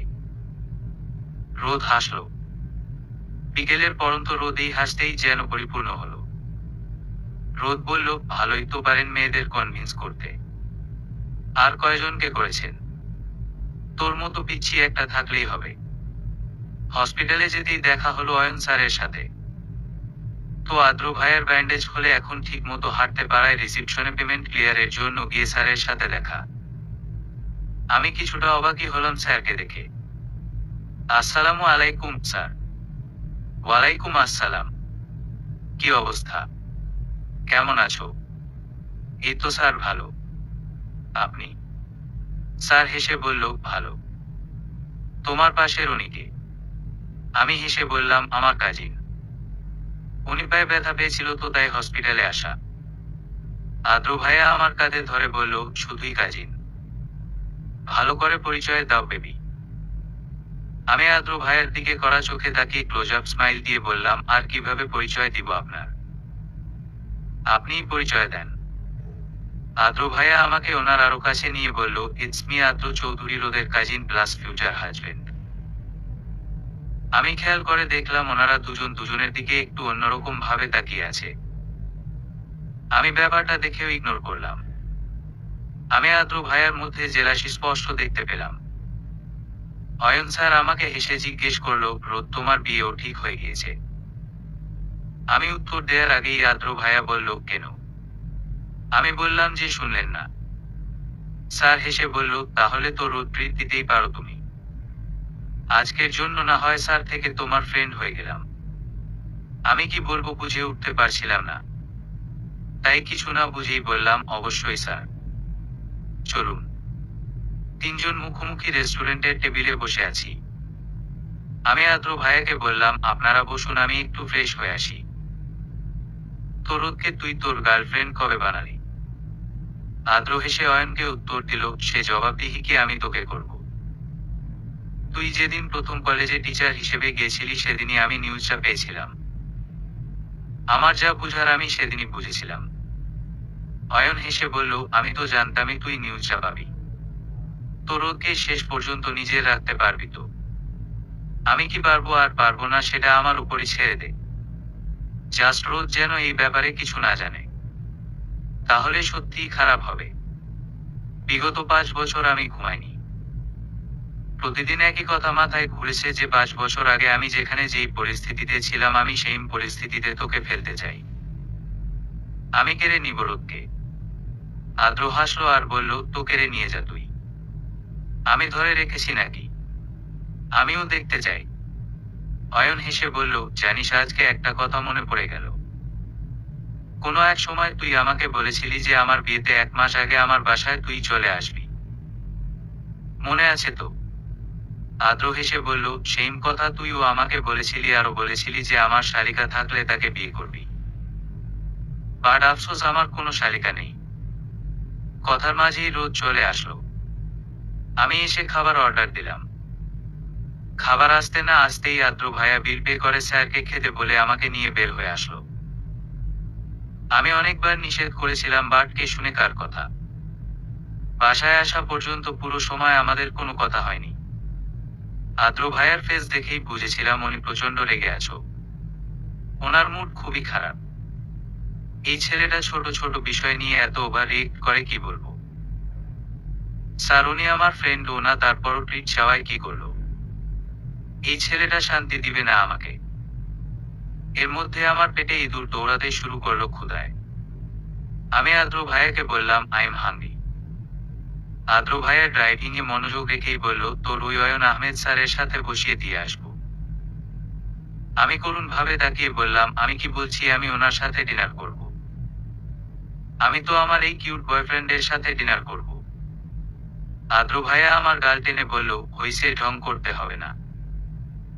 আদ্র ভাইয়া একটা রেস্টুরেন্টের সামনে গাড়ি সাইড করলো। আমরা ভিতরে গিয়ে পছন্দ মতো খাবার অর্ডার দিলাম। আমি আদ্র ভাইয়াকে খাবার খেতে খেতে জিজ্ঞেস করলাম, ওখানে কেন আমাকে খাবার খেতে দিলেন না? এখানে তো আবার ঠিকই এসে খাবার অর্ডার দিলেন। ওখানে সবাই একসাথে ডিনার করলেই হতো। আদ্র আমার মাথায় হাত দিয়ে বলল, আমি তোর পাশে অন্য কাউকে সহ্য করতে পারি না। অন্য কারো সাথে, মেইনলি ওই স্যারের সাথে ডিনার করতে দিব না। তোর ওই স্যার ছাড়া আর সবার সাথে ডিনার করতে পারবি। তুই যদি আমার জায়গায় থাকতি তাহলে বুঝতি যে আমি কেন এমন করি। আচ্ছা যাই হোক, বাদ দে। দক্ষিণা ঝিরঝিরে বাতাস নিয়ে এসে পড়েছে বসন্ত। নির্জীব প্রকৃতি যেন সহসা যেন জেগে উঠেছে। বসন্তের আগমনে প্রকৃতি তার জীর্ণতা মুছতে শুরু করেছে। শীতের পাতাঝরা বৃক্ষগুলো এতদিন যেন বিগত যৌবনা বৃদ্ধার মতো দাঁড়িয়েছিল রিক্ত বেশে। বসন্ত এসে তাকে দান করেছে যৌবনের উন্মাদনা। মৃতপ্রায় নগ্ন ডালগুলোতে এসেছে নতুন পাতার আশীর্বাদ। দিন পার হচ্ছে, রাত পার হচ্ছে। আদ্র ভাইয়াকে আমার বয়ফ্রেন্ডের চেয়ে অভিভাবকই বেশি মনে হয়। আমিও এখন অভ্যস্ত হয়ে গেছি ওনার শাসনে। কিন্তু এখন রেগুলার কলেজে যাই না। আদ্র ভাইয়া বাসায় পরিপূর্ণ প্রিপারেশন নেয়াচ্ছে আমাকে, আর কলেজে আনা নেওয়াও করে। ওনার করা আদেশ বাসায় থেকে যেন পড়াশোনা করি। বাসার সবাইও উনি যা বলে যায়। বসন্তকাল কবি ও সাহিত্যিকের প্রেরণার উৎস হয়ে আছে যুগ যুগ ধরে। চমৎকার আবহাওয়া এবং ফুল ও ফলের প্রাচুর্যের জন্য এ সময় বাংলাদেশের সাংস্কৃতিক অঙ্গন মুখরিত হয়ে ওঠে। উদযাপিত হয় বাসন্তী উৎসব, হোলি উৎসব ও নানা ধরনের সাংস্কৃতিক অনুষ্ঠান। আধুনিককালে শহরের যান্ত্রিক জীবনেও বসন্ত একটি প্রাণোচ্ছল আনন্দের বার্তা নিয়ে উপস্থিত হয়। চারুকলার বকুলতলায়, রমনার বটমূলে ইত্যাদি জায়গায় এবং রেডিও, টেলিভিশন ইত্যাদি গণমাধ্যমে গান, আবৃত্তি, নাটক ও আলোচনার মাধ্যমে মহাসমারোহে বসন্ত বরণ উৎসব পালন করা হয়ে থাকে। আমাদের কলেজে বসন্ত বরণ উৎসব কালকে। আদ্র ভাইয়াকেও কলেজ থেকে আমন্ত্রণ করা হয়েছে পুরাতন শিক্ষার্থী হিসেবে। আমি তো খাওয়া দাওয়া বন্ধ করে কিভাবে যাব সেই প্রিপারেশনই নিচ্ছি। সারা রাত ঘুমাতে পারিনি। সকাল সকাল ঘুম থেকে উঠে ফুপ্পির কাছে থেকে গিয়ে শাড়ি পরে এসেছি, কারণ আমি শাড়ি পরতে পারি না। তারপর এসে মেকআপ নিয়ে বসলাম। আদ্র ভাইয়াকে মেসেজ দিয়ে বলে রাখলাম যাওয়ার সময় আমাকে ম্যারিগোল্ড ফ্লাওয়ার কিনে দিতে খোঁপায় দেওয়ার জন্য আর হাতে পরার জন্য। আমি একদম নিজের মনের মাধুরী মিশিয়ে মেকআপ করলাম। কিন্তু নিচে নেমে আমি আরেক দফা অবাক হলাম আদ্র ভাইয়াকে কে। আমি প্রতিদিনই যেন নতুন ভাবে নতুন একটা আদ্র ভাইয়াকে চিনেছি। আজকে উনি বাসন্তী রঙের একটা পাঞ্জাবি পরেছেন আর নিচে কালো প্যান্ট, পায়ে 2 বেল্টের একজোড়া স্লিপার, হাতে ব্ল্যাক ওয়াচ। একদমই সাধারণ আউটফিট, কিন্তু এই সাধারণ আউটফিটে ওনাকে অসাধারণ লাগছে। আসলে কি জানেন, ছেলেদেরকে সাধারণ আউটফিটেই ভালো লাগে। সিম্পল ভাবে থাকলেই ওদের মারাত্মক সুন্দর লাগে। আমাকে দেখতেই আদ্র ভাইয়া কপাল কুঁচকে বলল, তুই কি আসলে এই রোদ? এগুলো কি করছিস? শেওড়া গাছের পেতনির মতো লাগছে। একটু কম সাজলেও তো পারিস। তোকে দেখলে সাধারণ মানুষও তো হার্ট অ্যাটাক করবে। আমি জানতাম যে উনি এগুলোই বলবে। যেদিন আমাকে বেশি সুন্দর লাগে সেদিনই উনি আমাকে এমন বলে। কারণ উনি চায় আমি সিম্পল ভাবে বাহিরে যাই, যেন কোনো ছেলে আমার দিকে না তাকায়। কিন্তু যতই হোক মেয়ে মানুষ তো, মেকআপ তো মেয়েরা করবেই। আমি বললাম, আমি পেতনি, ডাইনি আমি জানি। আপনি তাহলে এই ডাইনির পেছনে পেছনে ঘুরেন কেন? সুন্দরী সুন্দরী মেয়েরা তো এখনো আপনার পিছনে লাইন লেগে থাকে। ওদের কাউকে অ্যাকসেপ্ট করলেই তো পারেন। আদ্র ভাইয়া গাড়ি স্টার্ট দিতে দিতে বলল, কিন্তু ওরা তো আমাকে মানসিক প্রশান্তি দিবে না। দিন শেষে সবাই তো মানসিক প্রশান্তিটাই চায়, আর আমার মানসিক প্রশান্তির জন্য আমি তোকে চাই। দিন শেষে তোকে দেখলেই যেন আমার সারাদিনের ক্লান্তি দূর হয়ে যায়। জানিস তো, আগে বাহির থেকে এসে যখন আমার রুমে যেতাম তখন আর ইচ্ছে করতো না বাহিরে বের হতে। নিজের বডির অবাধ্য হয়েও আমি বের হতাম তোর পড়াশোনার কি অবস্থা দেখার জন্য। আমি আর চোখে তাকিয়ে জিজ্ঞেস করলাম, শুধুই পড়াশোনার খোঁজ নেয়ার জন্য? আদ্র ভাইয়া হাসল। সকালের মিষ্টি সোনালি রোদ ওনার মুখে এসে পড়ছে। এই হাসিটা দেখে আমার সেই বিকেলের কথা মনে পড়ে গেল। সেই দিনও উনি ঠিক এতটা মিষ্টি করেই হাসছিলেন। ওনার হাসি দেখে আমি এক আকাশ সমান মুগ্ধতা নিয়ে আমি ওনার দিকে তাকিয়েছিলাম। এই হাসিটাই সম্ভবত আমার প্রেমে পড়ার কারণ। আদ্র ভাইয়া ফুলের দোকানের সামনে গাড়ি সাইড করলো। তারপর আমাকে এতগুলো ম্যারিগোল্ড ফ্লাওয়ার কিনে দিল। আমি কিছু মাথার খোঁপায় পরে নিলাম। একটা ম্যারিগোল্ড ফ্লাওয়ারের মালা কিনে আদ্র ভাইয়াকে বললাম গলায় পরিয়ে দিতে, আরেকটা হাতে পরিয়ে দিতে বললাম। আদ্র ভাইয়া এগুলো পরিয়ে দিয়ে আমার দিকে তাকিয়ে বলল, আজকে তো তোকে পুরো ফ্লাওয়ার কুইন লাগছে আমার রোদ পাখিকে। আমি হেসে বললাম, আমার চিন্তা বাদ দিয়ে নিজের চিন্তা করেন। আমি শিওর আপনাকে দেখে আজকে মেয়েরা আরেক দফা ক্রাশ খাবে। অনেকে ফুলও দিতে পারে। যেহেতু আপনি আমাদের কলেজের পুরাতন স্টুডেন্ট ও আপনি অনেক ফেমাসও ছিলেন, তাই মেয়েরা বেশি ইন্টারেস্ট দেখাবে। যদি উল্টো পাল্টে কিছু দেখি তাহলে আপনার একদিন আর আমার যে কয়দিন লাগে। একদম নিচের দিকে তাকিয়ে যাবেন, আবার নিচের দিকে তাকিয়ে বের হবেন। এদিক সেদিক যেন চোখ না যায় বলে দিলাম। আদ্র ভাইয়া হেসে বলল, এক কাজ কর, তুই একটা ট্যাগ লাগিয়ে দে আমাকে। বড় বড় করে লিখবি রোদের ব্যক্তিগত সম্পত্তি। 10 মিনিটের মধ্যেই কলেজে পৌঁছে গেলাম। অনেক সুন্দর করে সাজানো হয়েছে। আমি গাড়ি থেকে নামতেই আদ্র ভাইয়া ডাক দিয়ে বলল, রোদ একটু ওয়েট কর। তারপর গাড়ি পার্কিং জোনে রেখে এসে আমার সামনে বসে শাড়ির কুচিগুলো ঠিক করে দিতে দিতে বলল, যেটা ঠিক রাখতে পারিস না সেটা পরিস কেন? কি অবস্থা করেছিস কুচিগুলোর? তারপর ঠিক করে দিয়ে উঠে আমার হাতে কয়েকটা সেফটি পিন দিয়ে বলল, প্রয়োজনে এগুলো ও শাড়িতে আটকিয়ে সিকিউর করে নে। শাড়ি যেন ঠিকঠাক থাকে। অন্য বাচ্চা মেয়ের মতো শাড়ির আঁচল যেন সরে না যায়, তাহলে তোর খবর আছে। তুই জানিসই তো যে নিজের বডি শো করা আমি সবচেয়ে বেশি অপছন্দ করি।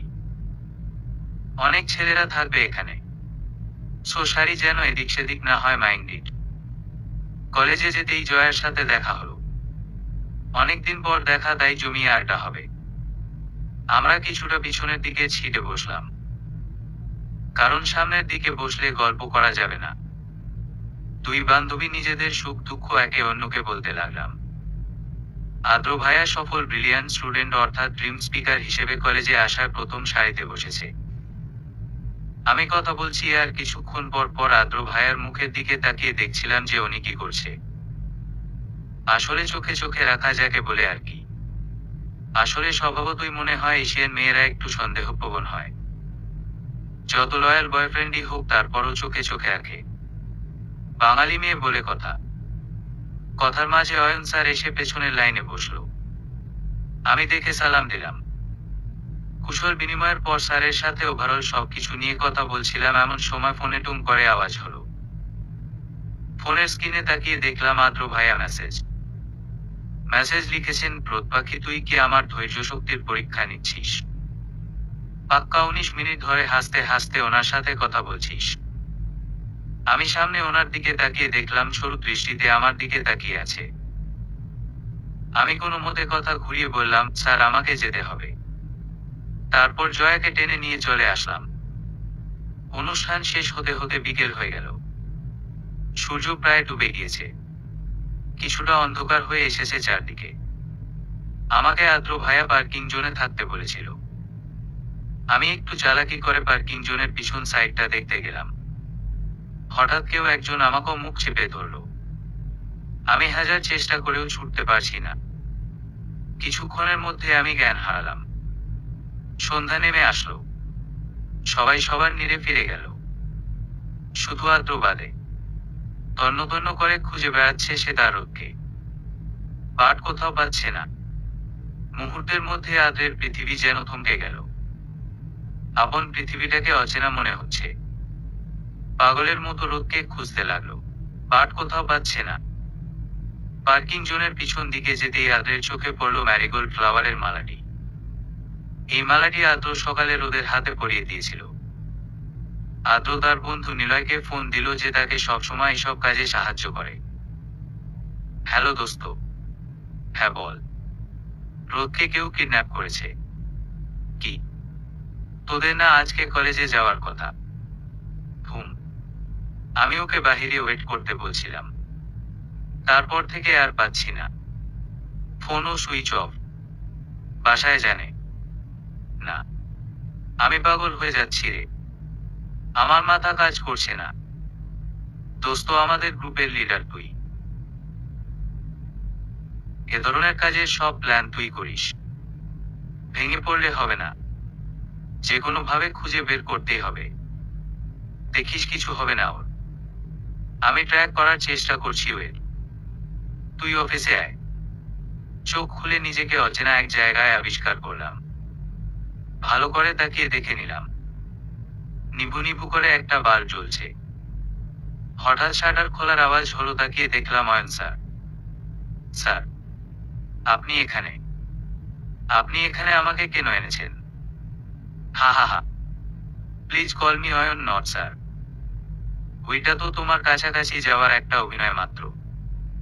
জানো তো আদ্রের জন্য আমি কোনো প্ল্যানে সাকসেস হচ্ছিলাম না। But finally success. স্যার কেন এমন করছেন আপনি? আমি কাঁদতে কাঁদতে বললাম। ও হ্যালো, কোথায় আপনি? ভেতরে আসুন, অয়ন স্যার বলল। অনি প্রবেশ করলো। মুখে বিস্ময়ের হাসি। আমার কাছে এসে বলল, খুব তো আদ্রের যত্ন নিচ্ছিলে। এবার আমরা তোর যত্ন নিব। দেখুন আপনারা এমন কেন করছেন? কি দোষ করেছি আমি? অয়ন অনিকে বলল, ওর ড্রেস চেঞ্জ করে ওকে কনে সাজিয়ে দিন।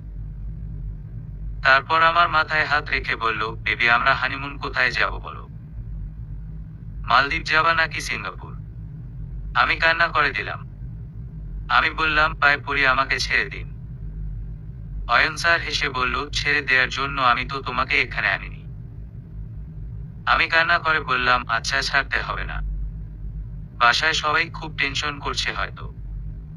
জাস্ট আদ্র ভাইয়ার সাথে একটু কথা বলবো আমি। অনেক রিকোয়েস্ট করার পর রাজি হলেন। আদ্র নিজের ফোনে অচেনা নাম্বারই থেকে কল দেখে রিসিভ করার আগেই নিলয়কে বলল, এই নাম্বারটা ট্র্যাক কর। আদ্র ফোন রিসিভ করলো। কিরে কেমন আছিস? রোদ কোথায়? রোদ কোথায় আমি কিভাবে বলবো? আচ্ছা, তাই তো তুই কিভাবে বলবি? থাক, আমার রোদকে আমি খুঁজে নিব। গ্রেট। এই না হলে আমাদের আদ্র। তুই বড্ড বোকা অয়ন। কমন সেন্স জিনিসটা তোর মধ্যে বরাবরই অনুপস্থিত। যাই হোক, কল কেন দিলি? একটু সবুর কর আদ্র। একজন স্পেশাল গেস্ট তোর সাথে কথা বলবে। নে, কথা বল ওর সাথে। আদ্র। আমি রোদ। আজকে আমি প্রথমবার জীবনে ওনাকে শুধু আদ্র বলে ডাকলাম। রোদ পাখি বল। আদ্র, আমাকে নিয়ে যান এখান থেকে। আমাকে অয়ন স্যার আটকে রেখেছে, আমি কাঁদতে কাঁদতে বললাম। রোদ পাখি, তুই কাঁদছিস কেন? আমি আছি তো। আমাকে ভরসা করিস তো। আদ্র, অয়ন স্যার নাকি আমাকে বিয়ে করবে। অনিও ওনার সাথে জড়িত। অনিকে বলেছে আমাকে সাজিয়ে দিতে, তারপর নাকি হানিমুনে যাবে। আপনি ওনাদের বলে দেন তো যে রোদ আপনার। আপনি এসে আমাকে নিয়ে যাবেন। আমার কান্নার গতি ক্রমশ বাড়তে আছে। আদ্র অনেক কষ্ট করে নিজেকে নিয়ন্ত্রণ করেল, কারণ রোদের সামনে ভেঙে পড়লে রোদ আরো বেশি ভেঙে পড়বে। তাই আদ্র বলল, রোদ লিসেন, আমি যা বলি তাই কর। তুই ওনাদের সব কথা শোন। যা করতে বলে কর। আমি তো আছি। আমি কাঁদতে কাঁদতে বললাম, আদ্র, আমি আপনার অপেক্ষায় থাকবো। কল রাখতেই অয়ন স্যার আমাকে বলল, খুব তো কেঁদে বিচার দিলে এখন কি লাভ হবে? আদ্র কিভাবে বাঁচাবে তোমাকে? আদ্র বেঁচে থাকবে কিনা সেই চিন্তা করো। আমি চাইলে বিয়ের আগেই তোমার সাথে অনেক কিছু করতে পারতাম। বার জানো তো আমি তোমাকে ভালোবাসি। এজন্য তোমাকে এখনো কিছু বলিনি। যাই হোক, রেডি হয়ে নাও বিয়ের জন্য। বাসা থেকে আদ্রের ফোনে কল আসলো। আদ্র ফোনের স্ক্রিনে তাকিয়ে দেখলো সিলভি খান, মানে আদ্রের মা, কল দিয়েছে। আদ্র ফোন কেটে দিয়ে ওয়াশরুমে গিয়ে ভালো করে মুখ ধুয়ে নিল। তারপর এসে সিলভি বেগমকে কল ব্যাক করলো। হ্যালো মা, বলো। কোথায় তুই? রাত 10টা বাজে। এত দেরি হচ্ছে কেন? অ্যাটলিস্ট রোদকে বাসায় দিয়ে তুই যা। আসলে মা, আমার এক ফ্রেন্ডের বার্থডে পার্টি আছে আজ।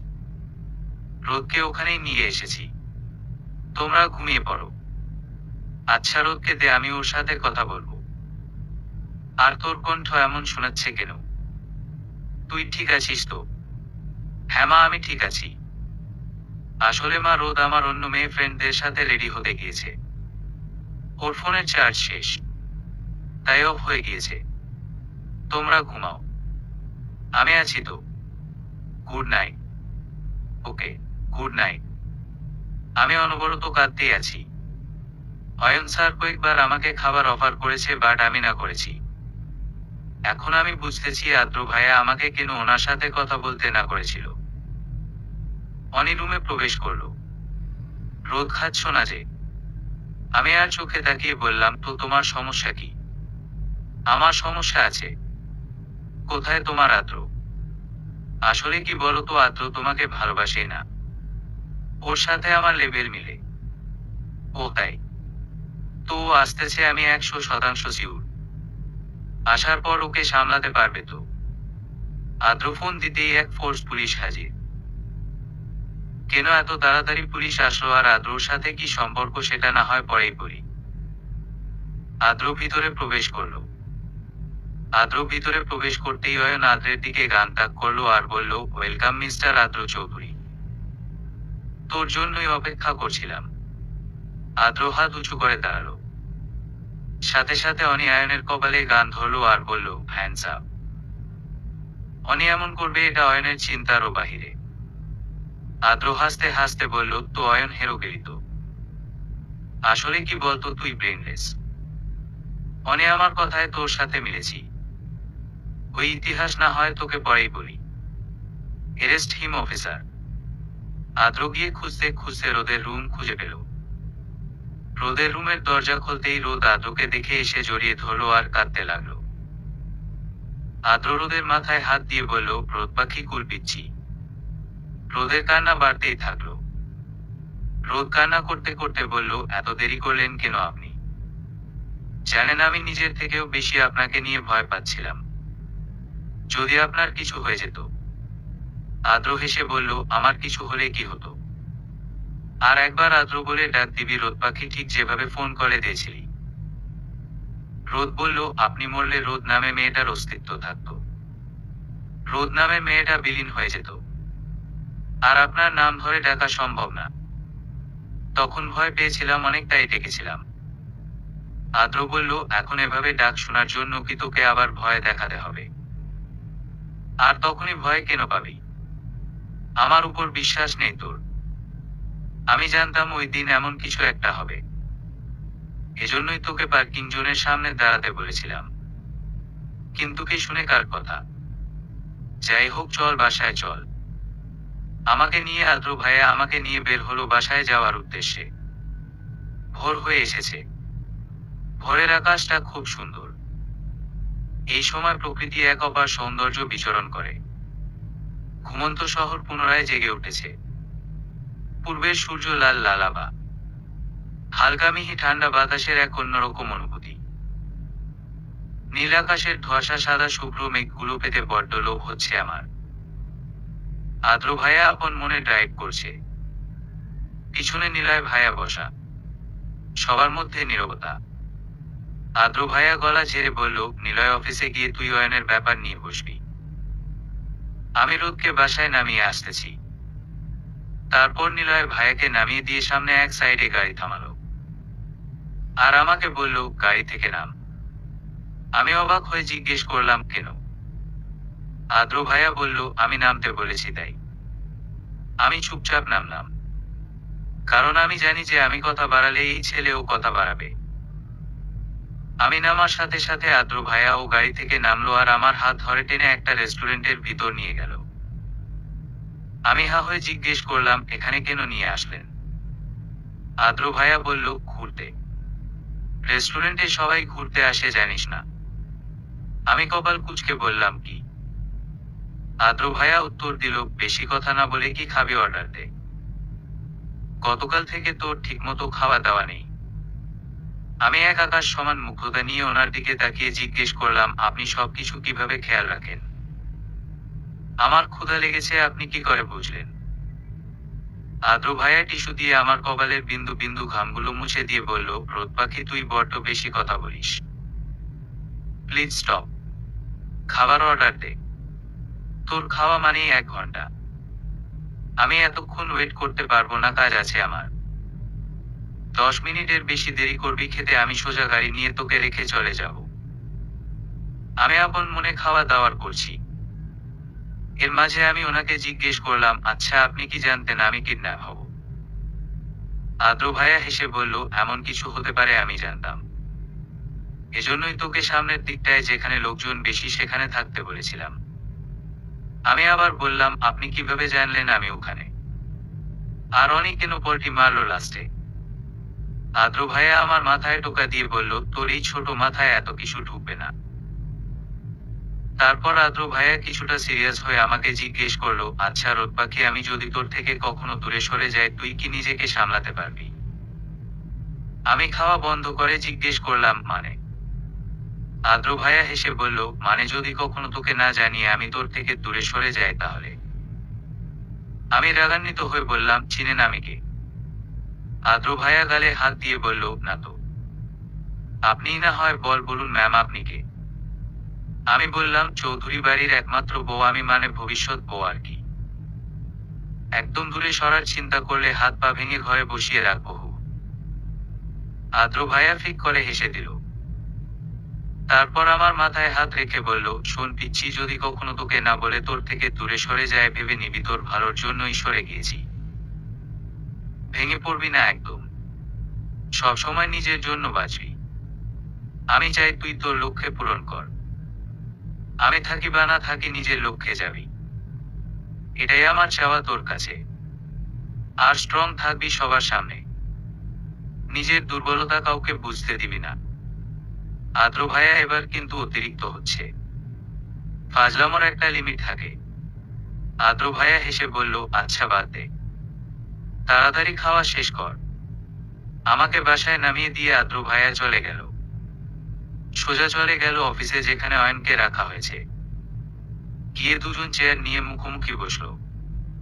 আদ্র ভাইয়া গলা ঝেড়ে বলল, অয়ন তুই এমন কেন করলি? অয়ন ভাইয়া হেসে বলল, সেম প্রশ্ন তো আমিও তোকে করতে পারি। আদ্র কপাল কুঁচকে বলল, মানে? অয়ন বলল, আমার বোনকে কেন বাঁচতে দিলি না তাই? কি অপরাধ ছিল ওর? আদ্র বলল, তোর বোনের সাথে আমার কি সম্পর্ক? দেখ, ড্রামা করিস না। আমার বোন তোকে ভালোবাসতো। তোর বোন আমাকে ভালোবাসতো, এটা কি আমার অপরাধ? তুই তো জানিসই আমি আরো অনেক আগে থেকে রোদকে ভালোবাসি। এখানে তোর বোন কোথা থেকে আসলো? আমার বোন তোর জন্য সুতারা চিহ্নই তারা চিহ্ন সাইড করেছে। তুই ওকে ভালোবাসলে এমন হতো না, আর ও যেদিন তোকে বলেছিল যে ভালোবাসে ওই দিন তুই ভালো করে বললে এমন হতো না। আমার বোনকে হারানোর বেদনায় আমার বাবা স্ট্রোক করেছে। আমি নিঃস্ব হয়ে গিয়েছি শুধু তোর জন্য। আদ্র তাকালো অয়নের দিকে। ওর চোখে স্পষ্ট পানি দেখা যাচ্ছে। আদ্র বলল, আমার জন্য তোর বোন এমন করেছে। আর তুই তো তখন আমাকে বলিসনি। আমি ওর ডায়েরি পড়ে পড়ে জেনেছি। তাই তোর সাথে আর যোগাযোগ করিনি। আমি চিন্তা করেছিলাম আমার ভালোবাসার বোনকে তুই কেড়ে নিয়েছিস, বাবাকে তুই কেড়ে নিয়েছিস, তাই তোর ভালোবাসা আমি কেড়ে নিব। তোর সাথে কোনো যোগাযোগ রাখবো না। ভালো তো। অনেক ভালো করেছিস। এটাই ছিল আমাদের ফ্রেন্ডশিপ ছিল। এটাই আমার পাওনা ছিল। আমি তোর থেকে এটা আশা করিনি। তুই জানিস ওই দিন কি হয়েছিল? অয়ন শান্ত চোখ আদ্রের দিকে তাকিয়ে বলল, কি হয়েছিল? আদ্র বলা শুরু করলো, আমি বন্ধুদের সাথে বসেছিলাম। তোর সম্ভবত কোনো এক্সাম ছিল। হঠাৎ করে তোর বোন আসে। এসে বলে, ভাইয়া তোমার সাথে একটু কথা ছিল। আমি হেসে বলেছিলাম, বলো। তোর বোন মানে আফরিন তখন বলেছিল, পার্সোনাল। তারপর আমি উঠে যাই। তোর বোন আমার হাতে কতগুলো রোজ দেয় আর বলে, ভাইয়া আমি তোমাকে ভালোবাসি। আমি তখন হেসে বলেছিলাম, সব ভাই তার বোনকে ভালোবাসে। আমিও তোমাকে অনেক ভালোবাসি কিউটি সিস্টার। আফরিন তারপর বলল, আমি আপনাকে ভাই হিসেবে না অন্যভাবে ভালোবাসি। আমি হেসে বলেছিলাম যে তোমার এখন পড়াশোনার বয়স। এগুলো বাদ দাও। আর তোমার ভাই শুনলেও কষ্ট পাবে। আমার থেকে ভালো কাউকে তুমি পাবে। আর তুমি তো জানোই আমি রোদকে ভালোবাসি। ইনফেক্ট তোমাকে আমি সব সময় বোনের চোখেই দেখেছি। যাও, বাসায় যাও। অয়নের কান্না করছে। তারপর অয়ন নিজেই জিজ্ঞেস করলো, তারপর কি হয়েছিল? আমি বললাম, আফরিন তারপর বলল আমাকে, তুমি অন্য কাউকে ভালোবাসো। আমি যে তোমাকে ভালোবাসি। আমার কি হবে? আমি তোমাকে কখনো ভুলতে পারবো না। আমি মাথায় হাত রেখে বলেছিলাম আফরিনকে যে এটা আকর্ষণ সিস্টার। কেটে যাবে কিছুদিন পর। তুমি স্টাডিতে মন দাও। আমার থেকে ভালো কাউকে পাবে। আর কোনো কথা হয়নি। আফরিন তারপর অনেকজনকে দিয়ে প্রপোজাল দিয়েছিল, আমি না করে দিয়েছি। এখন অয়ন তুই বল এখানে আমার দোষ কি? অয়ন বলল, আমি ভেবেছিলাম তুই অপমান করেছিস। আদ্র আবার বলল, বিশ্বাস কর আফরিন এজন্য এমন ডিসিশন নিবে আমি ভাবিনি। অয়ন আদ্রকে জড়িয়ে ধরল। দুজনেই কাঁদছে। ছোটবেলার বন্ধুত্ব বলে কথা। যতই মনোমালিন্য হোক বন্ধুত্বের টান কি কাটে সহজে? ছোট থেকে একসাথে দুজনের বড় হয়ে ওঠা, চলাফেরা করা, এগুলো কি চাইলেই মুছে দেয়া যায়? বন্ধুত্ব জিনিসটা আসলেই এমন। ভুল বুঝাবুঝি হলেও শেষে এক হতে হয়, চাইলেও ছেড়ে থাকা যায় না। অয়ন চোখের পানি মুছে বলল, জানিস তো আমার পৃথিবীতে আমার মা ছাড়া আর কেউ নেই। তোকে আমার পাশে তখন সবচেয়ে বেশি দরকার ছিল। আদ্র বলল, এখন থেকে আছি তো সারা জীবন। আদ্র থানায় ফর্মালিটি পূরণ করে সব বুঝিয়ে বলে অয়নকে নিয়ে আসলো। পুলিশ আদ্রর বন্ধু হওয়ায় তেমন ঝামেলায় পড়তে হয়নি। আদ্র ভাইয়া গাড়ি থেকে নামিয়ে দেওয়ার পর বাসায় প্রবেশ করলাম। বাসায় গিয়ে দেখলাম স্বাভাবিক পরিস্থিতি। বুঝলাম কেউই তার মানে জানে না কিছু আমার কিডন্যাপের ব্যাপারে। তাই ভাবলাম কিছু বলবো না। কিন্তু আম্মুকে দেখে কান্না আটকাতে পারিনি। আম্মু জিজ্ঞেস করলো, কি হয়েছে? আমি সব বললাম। আম্মু শুনে সাথে সাথে বাবাকে ডাক দিল আর ফুপ্পিকে কল দিল। সবাই সব শুনে একদম হা হয়ে বসে আছে। আম্মু বারবার আদ্র ভাইয়াকে ফোনে চেষ্টা করছে বা ফোন বন্ধ দেখাচ্ছে। সবার কপালে চিন্তার ভাঁজ পড়ে গেল। আদ্র ভাইয়ার ফোন সচরাচর বন্ধ থাকে না। আঙ্কেল অন্যদের মাধ্যমে যোগাযোগ করার চেষ্টা করছে। কিছুক্ষণের মধ্যে কলিং বেলের সাউন্ড পেলাম। আমি দৌড়ে গিয়ে দরজা খুলে দিলাম। দেখলাম একটি হাস্যোজ্জ্বল মুখ, প্রাণবন্ত চোখ নিয়ে আদ্র ভাইয়া এসেছে। ওনার ঠোঁটে সেই মারাত্মক হাসি যা আমাকে ঘায়েল করতে যথেষ্ট। কিন্তু এক নজর তাকিয়ে দেখেই কেন যেন ওনার হাসিটা আমার ফেক মনে হয়েছে। আমি না বোঝার ভান করে বললাম, everything has a limit. What is this? জানেন ফুপ্পি, আঙ্কেল, বাবা, আম্মু সবাই কত টেনশন করছিল। এভাবে কেউ ফোন অফ করে রাখে? আদ্র ভাইয়া আমার মাথায় হাত রেখে বলল, শুধু কি ওনারাই টেনশন করছিল নাকি অন্য কেউ টেনশন করছিল? আসলে আমার ফোনের চার্জ লো হয়ে গিয়েছিল। এর মধ্যেই বাকি সবাই এসে উপস্থিত হলো। সবাই ঘন্টাখানেক বকাবকি করলো, কি কি হলো সব কাহিনী শুনলো। কিন্তু সবকিছুর মাঝেও আমার মনে হলো আদ্র ভাইয়া কিছু লুকাচ্ছিল। যদিও আমি অনেকবার জিজ্ঞেস করেছি বাট কিন্তু উনি বলল কিছুই হয়নি। আমি চুপচাপ নিজের রুমে চলে আসলাম। কারণ আমি এই আদ্র ভাইয়ার মাঝে আমার সেই পুরনো আদ্রকে পাচ্ছি না। যেন সম্পূর্ণ অচেনা একজন মানুষ মনে হচ্ছে। আমি কিছু জিজ্ঞেস করলে শর্টকাটে উত্তর দিচ্ছে। আমি আর নিতে পারছিলাম না, তাই চলে এলাম। আরাব খান আর নিপা জাহান মানের ওদের বাবা মা এক পাশের সোফায় বসে আছে। সিলভি খান আর নীরব চৌধুরী মানে আদ্রের বাবা মা অপর পাশে মুখোমুখি বসে আছে। সামনের সিঙ্গেল সোফায় আদ্র বসে আছে। সবাই চুপচাপ। এর মধ্যে নীরব খান গলা ঝেড়ে বলল, কি বলবি আদ্র? আদ্র গলা ঝেড়ে বলল, আমার ইউএস এর টপ মেডিকেল কলেজ থেকে অফার লেটার এসেছে। শুনে সবাই অনেকটা অবাক হলো। শুনে সিলভি খান মানে আদ্রের মা ও নিপা জাহান মানে আদ্রের বড়মা কান্না বসিয়ে দিয়েছে। মায়েদের মন যা হয় আর কি। এর মধ্যে আরাব খান মানে ওদের বাবা দুজনকেই ধমক দিয়ে বলল, কি শুরু করেছো তোমরা? এমন সুসংবাদ শুনে তোমরা এমন কেন করছো? ছেলে বড় হয়েছে, ওকে তো বাসায় বসিয়ে রাখলে হবে না। এরই মধ্যে আদ্রের বাবা বলল, তুই চলে গেলে রোদের কি হবে? আদ্র বলল, ওর বাহিরে একা গেলেও রাস্তায় আর কোনো সমস্যা হবে না। আর আমি আশেপাশে থাকলে ওর স্টাডি হবে না। ওর লক্ষ্যে ওকে যেভাবেই হোক যেতে হবে, ড্রিম অ্যাচিভ করতে হবে। আর এজন্য আমি ওর আশেপাশে না থাকাটাই বেটার। এর মধ্যে আদ্রের মা বলল, তুই তো চলে গিয়ে শেষ, এই পিচ্চি মেয়েটাকে হ্যান্ডেল কে করবে? আদ্র হেসে বলল, ওকে জানানোই হবে না। ওকে না বলে চলে যাব, পাশাপাশি আমি ওখানে গিয়ে ওর সাথে যোগাযোগ রাখবো না। রোদকে স্ট্রং হতে হবে। ওর আমার জন্য না নিজের জন্য বাঁচা শিখতে হবে।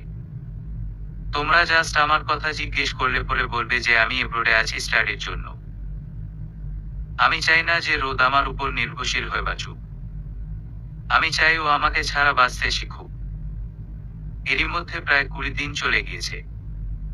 আম্মু আর ফুপ্পি সোফায় বসে গল্প করছে। প্রতিদিন কি গল্প করে, কি কথা বলে ওনারাই জানে। সারাদিন কথা বলেও যেন দুজনের কথা শেষ হয় না। আমারও পরীক্ষা শেষ, তাই রুমে বসে ফেবুকিং করছিলাম। এই মধ্যে আদ্র ভাইয়া আমার রুমে আসলো। আমি রুমে বসতে বলে দুজনের জন্য 2 কাপ কফি বানিয়ে নিয়ে আসলাম। তো ভাইয়া কফি খেতে খেতে আমার হাতে একটা শপিং ব্যাগ দিয়ে বলল, কাল সন্ধ্যায় এটা পরে রেডি হয়ে থাকবি, একটি বাহিরে যাব। আমি হেসে বললাম, কেন বাহিরে যাব? ভাইয়া বলল, আমার এক ফ্রেন্ডের বার্থডে, তাই। ভুলেও পেতনি সাজিস না। আমি কপাল কুঁচকে বললাম, বের হন রুম থেকে, আমি পেতনি সেজেই যাব। 2 দিন পর দেখবেন বটগাছের মগডালে বসে পা ঝুলাচ্ছি। আপনি যখন নিচ দিয়ে যাবেন তখন আপনার ঘাড় মোটকে দিব। এবার বের হন। আদ্র ভাইয়া হেসে বলল, আরে যাচ্ছি যাচ্ছি। পরের দিন দুপুরে লাঞ্চ শেষে আমি আদ্র ভাইয়ার দেয়া প্যাকেটটা ওপেন করি।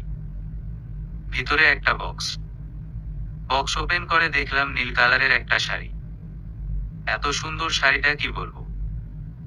তারপর আমি দৌড়ে আম্মুকে গিয়ে শাড়িটা দেখালাম আর বললাম, আদ্র ভাইয়ার ফ্রেন্ডের বার্থডে উপলক্ষে রাতে পার্টি আছে, এজন্য আদ্র ভাইয়া আমাকে এই শাড়িটা কিনে দিয়েছে। আম্মু হেসে বলল, কার পছন্দ দেখতে হবে না, আদের পছন্দ বরাবরই মারাত্মক। বিকেল থেকেই আমি সাজতেন বসে পড়লাম। ফুপ্পির কাছ থেকে গিয়ে শাড়িটা পরে আসলাম। তারপর সুন্দর করে মেকআপ করলাম, সিম্পলের উপর গর্জিয়াস যাকে বলে। আর শাড়িটা এত সুন্দর আর গর্জিয়াস যে সবার নজর শাড়ির উপরে পড়বে। বাহিরে আদ্র ভাইয়া গাড়িতে ওয়েট করছিল। আমার দেরি হওয়ায় বারবার হর্ন দিচ্ছিল। আমি নিচে নামতেই আমাকে দেখে আদ্র ভাইয়া বলল, stunning, I can not take my eyes off you, trust me, you look like an angel. আমি হেসে বললাম, ঢং করতে হবে না আর, আমি তো পেতনি। তারপর আদ্র ভাইয়া নিজের বুকের বা সাইডে হাত রেখে বলল, your this beautiful look is enough to kill me. রেস্টুরেন্টে যেতেই দেখলাম বেশ অন্ধকার। আদ্র ভাইয়া আমাকে বলল, তুই দাঁড়িয়ে থাক, আমি ওনাদের সাথে কথা বলে দেখি যে অন্ধকার কেন। আমি চুপচাপ দাঁড়িয়ে আছি। আমি বরাবরই অন্ধকার ভয় পাই। এর মধ্যে হঠাৎ আওয়াজ শুনতে পেলাম। আমি বুঝে ওঠার আগেই সবগুলো লাইট জ্বলে উঠল। আর উপর থেকে গোলাপের তরতাজা পাপড়ি পড়ছে আমার উপর। সামনে তাকিয়ে দেখলাম আদ্র ভাইয়া আমার দিকে এগিয়ে আসছে। ঠোঁটের কোণে এক চিলতে হাসি। এই হাসির প্রশংসা কিভাবে করতে হয় আমার জানা নেই। আমি জানি অনেকের কাছেই এই হাসিটা সাধারণ মনে হবে। হয়তো এই হাসিটা সাধারণই, কিন্তু আমার কাছে অসাধারণ। ওনার এই আউটফিটটা যেন ওনার জন্যই বানানো। ব্লু পাঞ্জাবি, নিচে প্যান্ট, হাতে ওয়াচ আর এলোমেলো চুল। উনি কাছে এসেই বলল, রোদ পাখি, ভালোবাসি তোকে। আমি হেসে বললাম, জানেন তো আপনার হাসি আমার সর্বকালের প্রিয়। আপনি হয়তো জানেন না সেই হাসিটি কতটা শক্তিশালী। ভাইয়া আমার মাথায় হাত রেখে বলল, আমি চাই আমার হাসির কারণ তুই হো। তুই সাথে বাঁচতে চাই রোদ। আমি আর আদ্র ভাইয়া মুখোমুখি দাঁড়ানো। আদ্র ভাইয়া আমার হাত ধরে বলল, রোদ চল বিয়ে করে ফেলি। আমি অবাকের উপর অবাক হলাম। তারপর জিজ্ঞেস করলাম, আর ইউ শিওর? এত তাড়াতাড়ি? আদ্র ভাইয়া হাসলো আর বলল, কে কখন কোথায় যায় বলা তো যায় না। আর মানুষের মন পরিবর্তনশীল। যেমন ধর, আমি কোনো কারণে দেশের বাহিরে গেলাম, তো ওখানে গিয়ে মডার্ন কালচারের গাল দেখে তোকে আমার নাই ভালো লাগতে পারে। আবার আগামী 2 বছর পর তোরও আমাকে নাই ভালো লাগতে পারে। আমি ওনার হাত ধরে বললাম, কি আবল তাবল বলছেন? ভালো লাগবে না কেন? জানেন তো ভালোবাসা কখনো পুরনো হয় না। ভালোবাসার কোনো পরিসমাপ্তি নেই। হয়তো মাঝে মাঝে অভিমান হয়, কিন্তু শেষ হয়ে যায় না। আদ্র ভাইয়ার সাথে সাথে হাঁটু গেড়ে বসে একটা রিং সামনে ধরে বলল, রোদ পাখি, ভালোবাসি তোকে। রোদ, আমি তোর উজ্জ্বল সূর্য হতে চাই। তোর প্রত্যেকটি শ্বাস প্রশ্বাসে নিজেকে অনুভব করতে চাই আমি। একসঙ্গে বড় হওয়া আমাদের জীবনের সর্বশ্রেষ্ঠ অধ্যায় হয়ে উঠতে পারে। চল এটিকে সত্যি করে তুলি। আমি হয়তো অন্যের মতো সাজিয়ে বিরাট পরিসরে তোকে প্রপোজ করিনি, কিন্তু বিশ্বাস কর, তোকে কখনো কষ্ট দিব না। তোকে কিছু নিয়েই ফোর্স করব না। কিন্তু আমি চাই আমাদের মধ্যে কমিটমেন্ট থাকুক। আমি তোকে হারাতে চাই না। সেই সময় আমার কি করা উচিত জানি না আমি। আমার জায়গায় অন্য কোনো মেয়ে থাকলে কি করতো আমি সেটাও জানি না। কিন্তু এটা বলতে পারি, আমি এই অগোছালো ছেলেটাকেই ভালোবাসি। শুধু ভালোবাসাই না, ভীষণ রকমের ভালোবাসি। I am obsessed with this বয়। তাই আমি কোনো কিছু চিন্তা না করেই হাত বাড়ালাম। আমি এই মানুষটাকে অন্ধভাবে বিশ্বাস করি। আদ্র ভাইয়ার নিচে হাঁটু ভাঁজ দিয়ে বসে আমাকে রিং পরিয়ে দিল। তারপর আমাকে বলল, জানিস আমি পৃথিবীর 3 জন নারীকে সবচেয়ে বেশি ভালোবাসতে চাই। আমি আর চোখে তাকিয়ে বললাম, 3 জন? কে কে? আদ্র ভাইয়া বলল, প্রথমত আমার আম্মু, দ্বিতীয়ত তুই, আর তৃতীয়ত আরেকজন যাকে কিনা আমি মাথায় করে রাখবো। আদেশ করার আগে তার সামনে আমি সবকিছু নিয়ে হাজির হব। তার কোনো চাওয়া পাওয়া আমি অপূর্ণ রাখবো না। আমি এবার রেগে জিজ্ঞেস করলাম, হোয়াট? মানে আপনার লাইফে আরো কেউ আছে? আমি আগেই বলেছিলাম আপনি প্লে বয়। আমি জানতাম আমার সাথে এমন হবে। আদ্র ভাইয়া হেসে বলল, হুম, তুই সবসময় বেশি বুঝোস। আর ও মেয়েটা এখন নেই, ভবিষ্যতে হবে, এবং ওই মেয়ে তোকে মাম্মাম বলে ডাকবে। এতক্ষণ সব আমার মাথার উপর দিয়ে গেলেও আমি এবার বুঝলাম উনি কি বলতে চাচ্ছে। আমি হেসে দিলাম। দুদিন কেটে গেল। আমি বাসায়। আম্মু শুধু ফুপ্পির ফ্ল্যাটে যায়। সকালে দেখলাম আম্মুর চোখ খোলা। আমি জিজ্ঞেস করলাম, কি হয়েছে? তুমি কি কান্না করেছো? আম্মু হেসে বলল, কই না তো। আমার শরীরটাও ভালো নেই, তাই আমি রুম থেকে বের হইনি। দুদিন আদ্র ভাইয়ার সাথেও দেখা হয়নি। একবারও দেখা হয়নি। উনি তো প্রতিদিন একবার হলেও আসে। বাট এবার কেন আসেনি সেই অভিমানে মেসেজ দিতে গিয়ে দেখলাম মেসেজ দেয়া যাচ্ছে না। আনএভেলেবেল লিখা। কল দিলাম, তাও পেলাম না। আকাশ সমান অভিমান নিয়ে ফুপ্পির ফ্ল্যাটে গেলাম। গিয়ে দেখলাম ফুপ্পি কান্না করছে। জিজ্ঞেস করতেই বলল, কিছু না। আমি চিন্তা করলাম আদ্র ভাইয়ার থেকে ডিটেলস জানবো। আদ্র ভাইয়ার রুমে যেতেই টেবিলের উপর একটা চিঠি দেখলাম, ও ওনাকে রুমেও দেখলাম না। প্রিয় রোদ পাখি, আমি জানতাম তুই আমার রুমে অভিমান নিয়ে আমাকে খুঁজতে আসবি, কিন্তু আমারও কিছু করার ছিল না। আমার ইউএসএ টপ মেডিকেল কলেজ থেকে অফার লেটার এসেছে। আমি ইচ্ছে করে তোকে জানাইনি, কারণ তুই ভেঙে পড়বি। আমার সাথে চাইলেও যোগাযোগ করতে পারবি না। প্লিজ যোগাযোগ করার চেষ্টাও করিস না। লাইফে ভালো কিছু পেতে স্যাক্রিফাইস করতে হয়। আমি কবে আসবো সেটা জানি না, কিন্তু তোকে কথা দিলাম যখন তুই সাকসেস হবে তখন হঠাৎ কোনো দিন এসে তোকে সারপ্রাইজ দিব। অনেক ভালোবাসি তোকে। কমিটমেন্ট ভুলে যাস না। তুই আমার ফিক্স করা। তোর প্রতি আমার ভালোবাসা কখনোই কমবে না। কয়েক বছর পর আরো দ্বিগুণ হবে। তুই নিজেই তো বলেছিলি দূরত্ব কখনো ভালোবাসা কমায় না। ভালোবাসা কখনো শেষ হয় না। আমি জানি তুই আমার জন্য অপেক্ষা করবি। আমি সেদিনই আসবো যেদিন তুই নিজের জন্য বাঁচতে শিখবি, নিজের জন্য হাসতে শিখবি, এবং আমাকে ছাড়াও বাঁচতে শিখবি, নিজের জন্য বাঁচবি। আর পিচ্ছি ভুলেও এখন কান্না করবি না। এক ফোঁটা চোখের পানিও যে না পড়ে। কলেজে যাওয়ার রাস্তার তোর কখনো সমস্যা হবে না। আমার সেট করা কিছু লোক আছে যারা তোকে দূর থেকে দেখে রাখবে। আর ফ্রিজে তোর জন্য কয়েক বক্স চকোলেট এনে রেখেছি। জানিস তো, এজন্যই ওই দিন তোকে নিয়ে বের হয়েছি। তোকে কমিটেড করে রেখেছি। তোর সাথে এব্রোডে যাওয়ার ওটা আমাদের ফেয়ারওয়েল ছিল। আমি যাওয়ার আগেও তোর ঘুমন্ত মুখ দেখে গিয়েছি। অনেক কষ্ট হচ্ছিল যেতে, কিন্তু তোর ভালো ফিউচারের জন্য হলেও আমাকে যেতে হলো। ফ্যামিলি ছেড়ে, তোদের সবাইকে ছেড়ে আমি কিভাবে গিয়েছি সেটা আমি জানি। তুই তো চাস আমি খুশি থাকি। তাহলে কখনো কান্না করবি না, বাচ্চামো করবি না। আমার কথা বাদ দিয়ে পড়াশোনা করবি। আমি আবারও বলছি, ভুলেও আমার সাথে যোগাযোগ করার ট্রাই করবি না। তোর সাথে কথা না হলেও তোর সব আপডেট আমি রেগুলার পাবো। Got it. বাসার সবার কথা শুনবি ও নিজের খেয়াল রাখবি। তোর নিজের অবহেলার জন্য তোর যদি কোনো সমস্যা হয় তাহলে আমি সত্যিই কখনো তোর সামনে আসবো না। ইতি। আদ্র চৌধুরী। চিঠিটা পড়ে যেন আমার পৃথিবী থমকে কেন গেল। আমার মনে হলো আমি স্বপ্নের মধ্যে আছি। কি করে কিভাবে কি হলো আমি বুঝতে পারলাম না। নিজেকে কোনোভাবেই বোঝাতে পারছিলাম না উনি কিভাবে গেল আমাকে না বলে। আমার মনের ফিলিংস বলে বোঝাতে পারবো না, কিন্তু একটা জিনিস একদম মনে গেঁথে নিলাম যে আমাকে যেভাবেই হোক সাকসেস হতে হবে, এবং নিজের জন্য না হলেও আদ্র ভাইয়ের জন্য আমাকে লাইফে কিছু করতে হবে। উনি আমার জন্য এতটা স্যাক্রিফাইস করতে পারলে আমি কেন পারবো না। আমি মনে মনে শুধু এটাই অ্যালার্ম দিয়ে রাখলাম নিজের জন্য যে গ্রোথ ক্যান ডু এভরিথিং। দিন যেতে লাগলো। প্রায় 1 বছর হতে চললো আদ্র ভাইয়া এব্রোডে গিয়েছে। বাট আমার সাথে একদিনও কথা হয়নি। জাস্ট বাসার সবার কাছ থেকে শুনেছি যে উনি ভালো আছেন। অগোছালো জীবনটাকে আস্তে আস্তে গুছিয়ে নিয়েছি।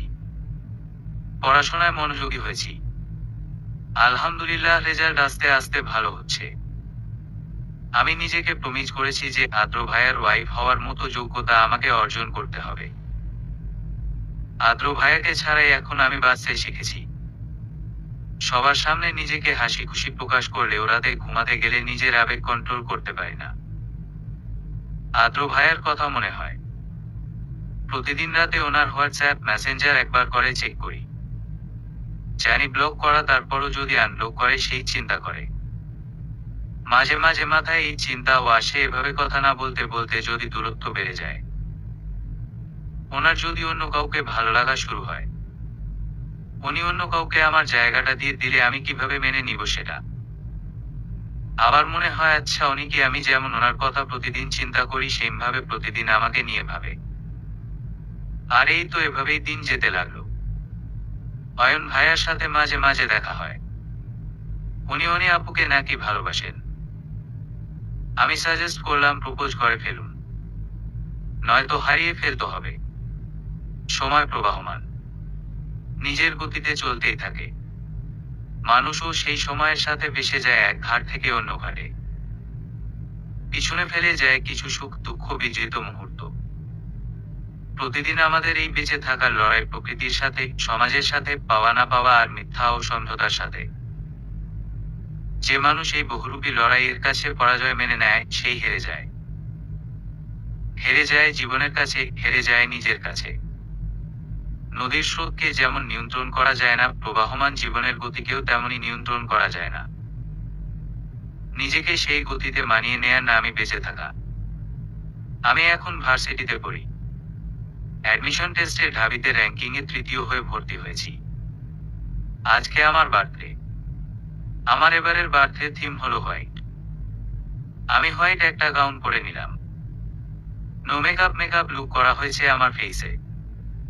বিরাট পরিসরে এবার বার্থডে পালন হচ্ছে আমার। পাপা বলল এবারের বার্থডে নাকি স্মরণীয় করে রাখতে চায় তাই। যদিও অনেক অনেক খুশি লাগছিল, বাট আমি আদ্র ভাইয়াকে মিস করছি। আমার অবাধ্য মন বারবার চাচ্ছে আদ্র ভাইয়ার সাথে একবার কথা বলতে।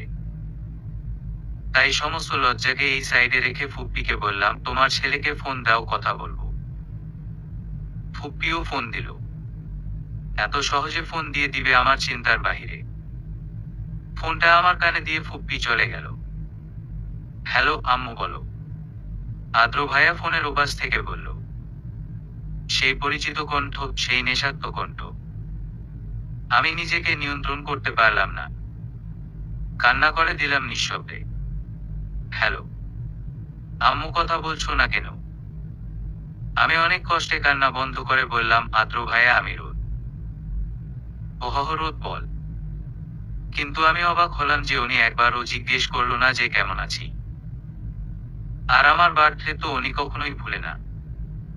বাট এখন ভুলে গিয়েছে হয়তো, তাই উইশ করেননি। অভিমানের খাতা বন্ধ করে দূরে রেখে আমি জিজ্ঞেস করলাম কেমন আছেন? এই তো ভালো। আমি একটু বিজি আছি রে এখন। লরেন এসেছে, ওর সাথে বাহিরে যাওয়ার কথা ছিল। রাখছি, পরে কথা হবে, বাই। ফোন রেখে দিলাম। এখন আমার থেকে ওনার ওই মেয়ে ফ্রেন্ড লরেনের প্রায়োরিটি বেশি হয়ে গিয়েছে। আমি হাতের সেই রিংয়ের দিকে তাকালাম। এটা কি এখন তার মানে মূল্যহীন? ওনার কাছে তার মানে আমার কোনো মূল্য নেই এখন। একবারও জিজ্ঞেস করলো না কেমন আছি। আমার বার্থডে কিভাবে ভুলে গেল উনি? হয়তো আমার বয়স আগের চেয়ে বেড়েছে, কিন্তু ওনার প্রতি ফিলিংসটা সেই টিনেজ টাইমের মতোই রয়েছে। এখনো সেই বাচ্চামোগুলো আশা করছিলাম। কত বোকা আমি। আমি আমার রুমে এসে দরজা বন্ধ করে কান্না করলাম। আমার ভালোবাসায় কি ভুল ছিল ভাবছি। কেন এমন করলেন উনি? এভাবে ইগনোর করতে পারলো আমাকে? এরই মধ্যে দরজায় অনি আপু নক করলো বাহিরে স্টেজে যাওয়ার জন্য। নিজের চোখ মুছে মুখে মেকআপ টাচ আপ করে বাহিরে এলাম।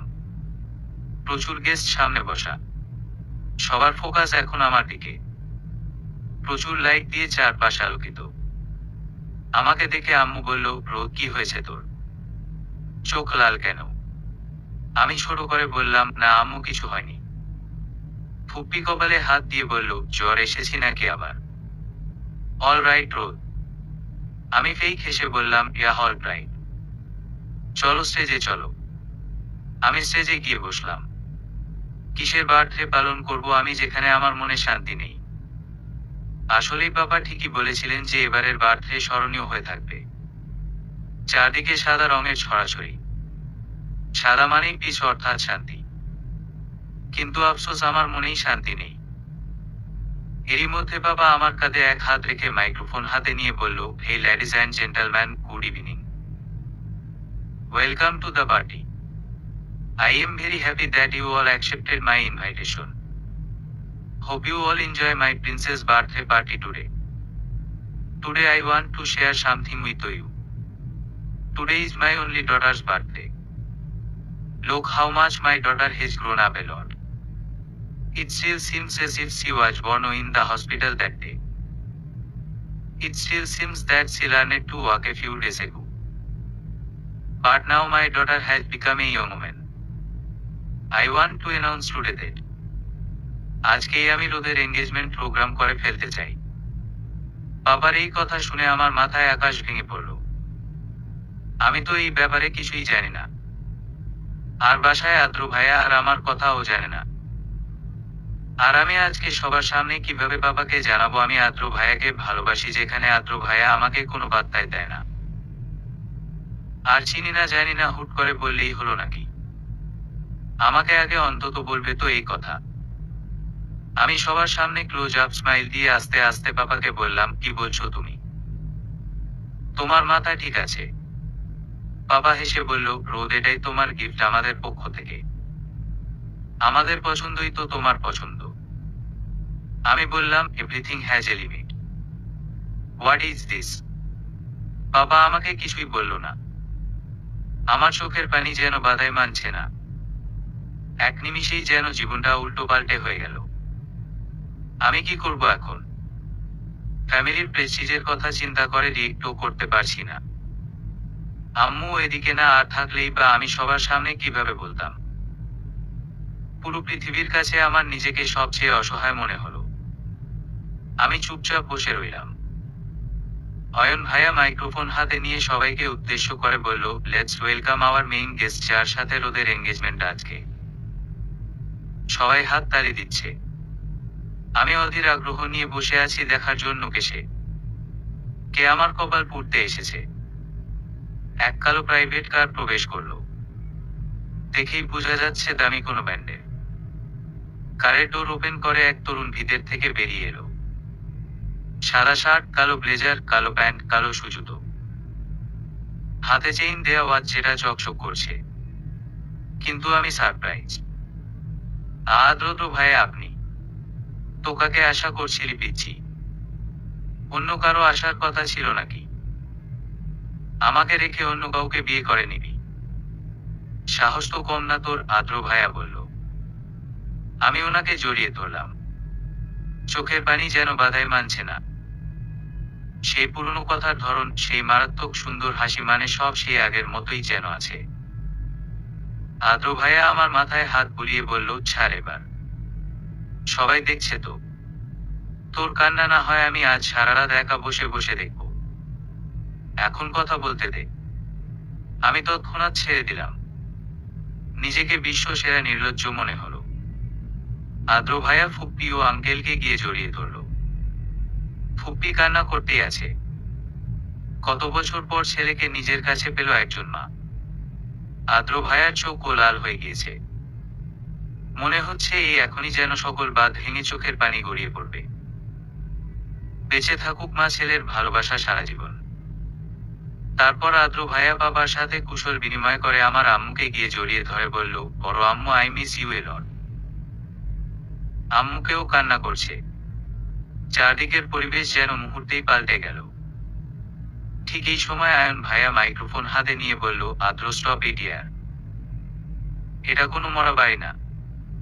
কোথায় হই হুল্লোড় করবো তা বাদ দিয়ে ইমোশনাল পরিবেশ ক্রিয়েট করে ফেলেছিস।" আদ্র ভাইয়া চোখ মুছে সামনে এলো। বাবা আদ্র ভাইয়ার সাথে আমার এনগেজমেন্ট ঘোষণা করলো সবার সামনে। আদ্র ভাইয়া আর আমি মুখোমুখি দাঁড়িয়ে আছে। আদ্র ভাইয়ার পাশেই অয়ন ভাইয়া। ওনার হাতে আমাকে আদ্র ভাইয়া যেই রিংটা পরাবে ওইটা। আমার পাশে অনি আপু দাঁড়ানো, ওনার হাতে আমি আদ্র ভাইয়াকে যেই রিংটা পরাবো ওইটা। আদ্র ভাইয়া অয়ন ভাইয়ার কাছ থেকে রিংটা নিয়ে আমার সামনে হাঁটু গেড়ে বসে বলল, রোদ, এবার আমি তোকে সবার সামনে সামাজিক মর্যাদা দিয়ে নিজের করে নিতে চাই। Let's spend the rest of our lives together. Will you marry me, Rod Pakhi? আমি হাত বাড়ালাম। আদ্র ভাইয়া অনামিকা আঙুলে রিংটি পরাতে গিয়ে দেখলো অলরেডি রিং আছে, যেটা আদ্র ভাইয়া বাহিরে যাওয়ার আগে পরিয়েছিল। আমি ওই রিংটা খুলে ফেলতে নিলাম। আদ্র ভাইয়া বাধা দিল, বলল, ওইটা থাকুক, ওইটা খুলবি না। তারপর আমার তর্জনী আঙুলে আংটি পরিয়ে দিল। ওই সময়টার ফিলিংস আমি প্রকাশ করতে পারছি না। তারপর কেক কাটিং টাইম। আসলে কার জীবনে কখন কি হয় বলা যায় না।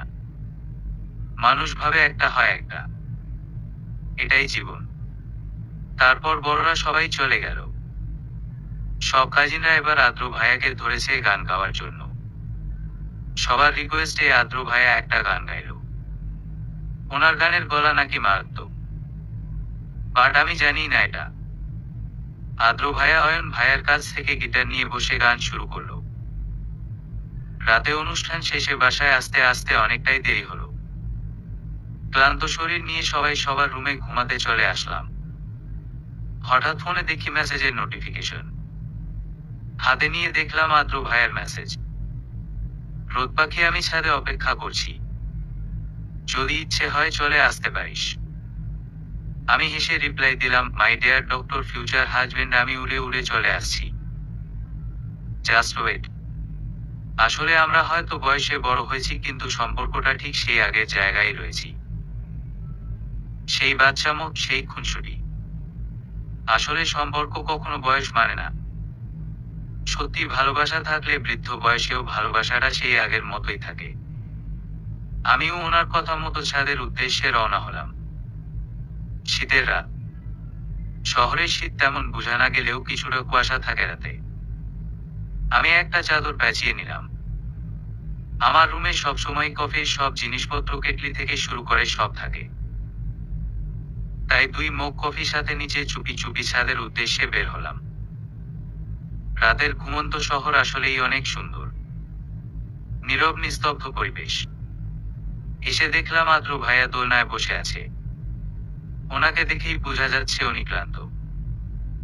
আমি এসে কফি এগিয়ে দিয়ে বললাম, এই যে মিস্টার, এত ক্লান্ত শরীর নিয়ে কি দরকার ছিল এই শীতের মধ্যে ছাদে আসার? আদ্র ভাইয়া হেসে বলল, কত বছর হলো তোকে দেখি না। পার্টিতে তো জাস্ট অল্প একটু দেখেছি, তাও আবার মেকআপ করা। আমি আমার ন্যাচারাল রোদ পাখিকে ভালোবাসি, ওসব ফেক চেহারাটাকে না। আচ্ছা, আপনি এমন কিভাবে? একে তো আমাকে না জানিয়ে চলে গিয়েছেন, তার উপর আপনাকে আমি ফোন দেওয়ার পর এমন ব্যবহার দেখে আমার মনের অবস্থা কি হয়েছিল কোনো আইডিয়া আছে? যাই হোক, এখন আপনি ডক্টর হয়েছেন, সবাই আমাকে বলবে ডাক্তারের বউ। বাহ, ফিল প্রাউড। আমি যদি তখন না যেতাম তাহলে তুই এই জায়গায় আসতে পারতি না। তখন সারাদিন আমাকে নিয়েই ভাবতি। আমি এই রোডটাতেই চাচ্ছিলাম। জানিস তো, আমার যেতে অনেক কষ্ট হচ্ছিল। আমার ভিতরে যে কি চলেছে সেটা বলে বোঝাতে পারবো না। জানিস তো, সময় পেলেই ফোনের ওয়ালপেপারটা দেখতাম। তোর কলেজের সেই বসন্ত বরণের দিনের শাড়ি ও ফুল পরা ছবিটা দেখেও মনে হতো এই তো আর কিছুদিন, তারপর এই রোদকে আমি নিজের করে নিব। আচ্ছা, আপনার ওখানের সুন্দর সুন্দর মডার্ন কোনো মেয়েদের ভালো লাগেনি? ওহ, যখন কেউ একজনের মোহ ও সুন্দরে আটকায়, তখন চারপাশে হাজার হাজার সুন্দর মেয়ে থাকলেও সেই সুন্দর ভালো লাগে না। তখন তার কাছে সুন্দর মানেই সেই মানুষটি যার মোহে সে আটকেছে। কফিটা শেষ করেন তাড়াতাড়ি ডক্টর বয়ফ্রেন্ড। ওহ, আমি তো ভুলেই গিয়েছিলাম, আমার রোদ পাখি এখন বড় হয়েছে, নিজে নিজে কফিও বানাতে পারে। কিন্তু আমার কাছে তুই সেই আগের অগোছালো পিচ্ছিরাই রয়ে গেছিস। আমি এখন ভার্সিটিতে পড়ি। সো ডোন্ট কল মি পিচ্ছি, কল মি মিসেস আদ্র বা ডক্টরের ওয়াইফও বলতে পারেন। আদ্র ভাইয়া হাসলো আর বলল, ভালোবাসি তোকে পিচ্ছি। আমি অন্যদের মতো বলবো না যে আমার সাথে সারা জীবন থাকতে হবে। যদি আমার সাথে অভিমান করিস আমি সেটা ভাঙাতে পারবো, কিন্তু যদি আমার উপর বিরক্ত চলে আসে আমি সেটা ঠিক করতে কখনোই পারবো না। আর বিরক্ত থেকেই জন্ম হয় অবহেলার। আর তোর থেকে আমি অবহেলা কখনোই নিতে পারবো না। যদি কখনো মনে হয় আমার সাথে তুই হ্যাপি না, তাহলে নিঃসন্দেহে আমাকে ছেড়ে যেতে পারিস। আর যদি থেকে যেতে চাস, আমি সারা জীবন রেখে দিতে পারি। আমি হেসে বললাম, আমি সারা জীবন আদ্রের রোদ হয়ে বাঁচতে চাই। আমার পৃথিবী তো আপনাকে ঘিরেই। আদ্র রোদের মাথায় হাত দিয়ে বলল, আমার সব তো তোকে ঘিরেই। আমার অপ্রাপ্তির মধ্যে প্রাপ্তি তুই। আমার ভালো লাগা, ভালোবাসা তোকে কেন্দ্র করেই। মানুষের চাওয়া পাওয়ার শেষ নেই, কিন্তু আমার সমাপ্তিতেই তুই। সমাপ্তি।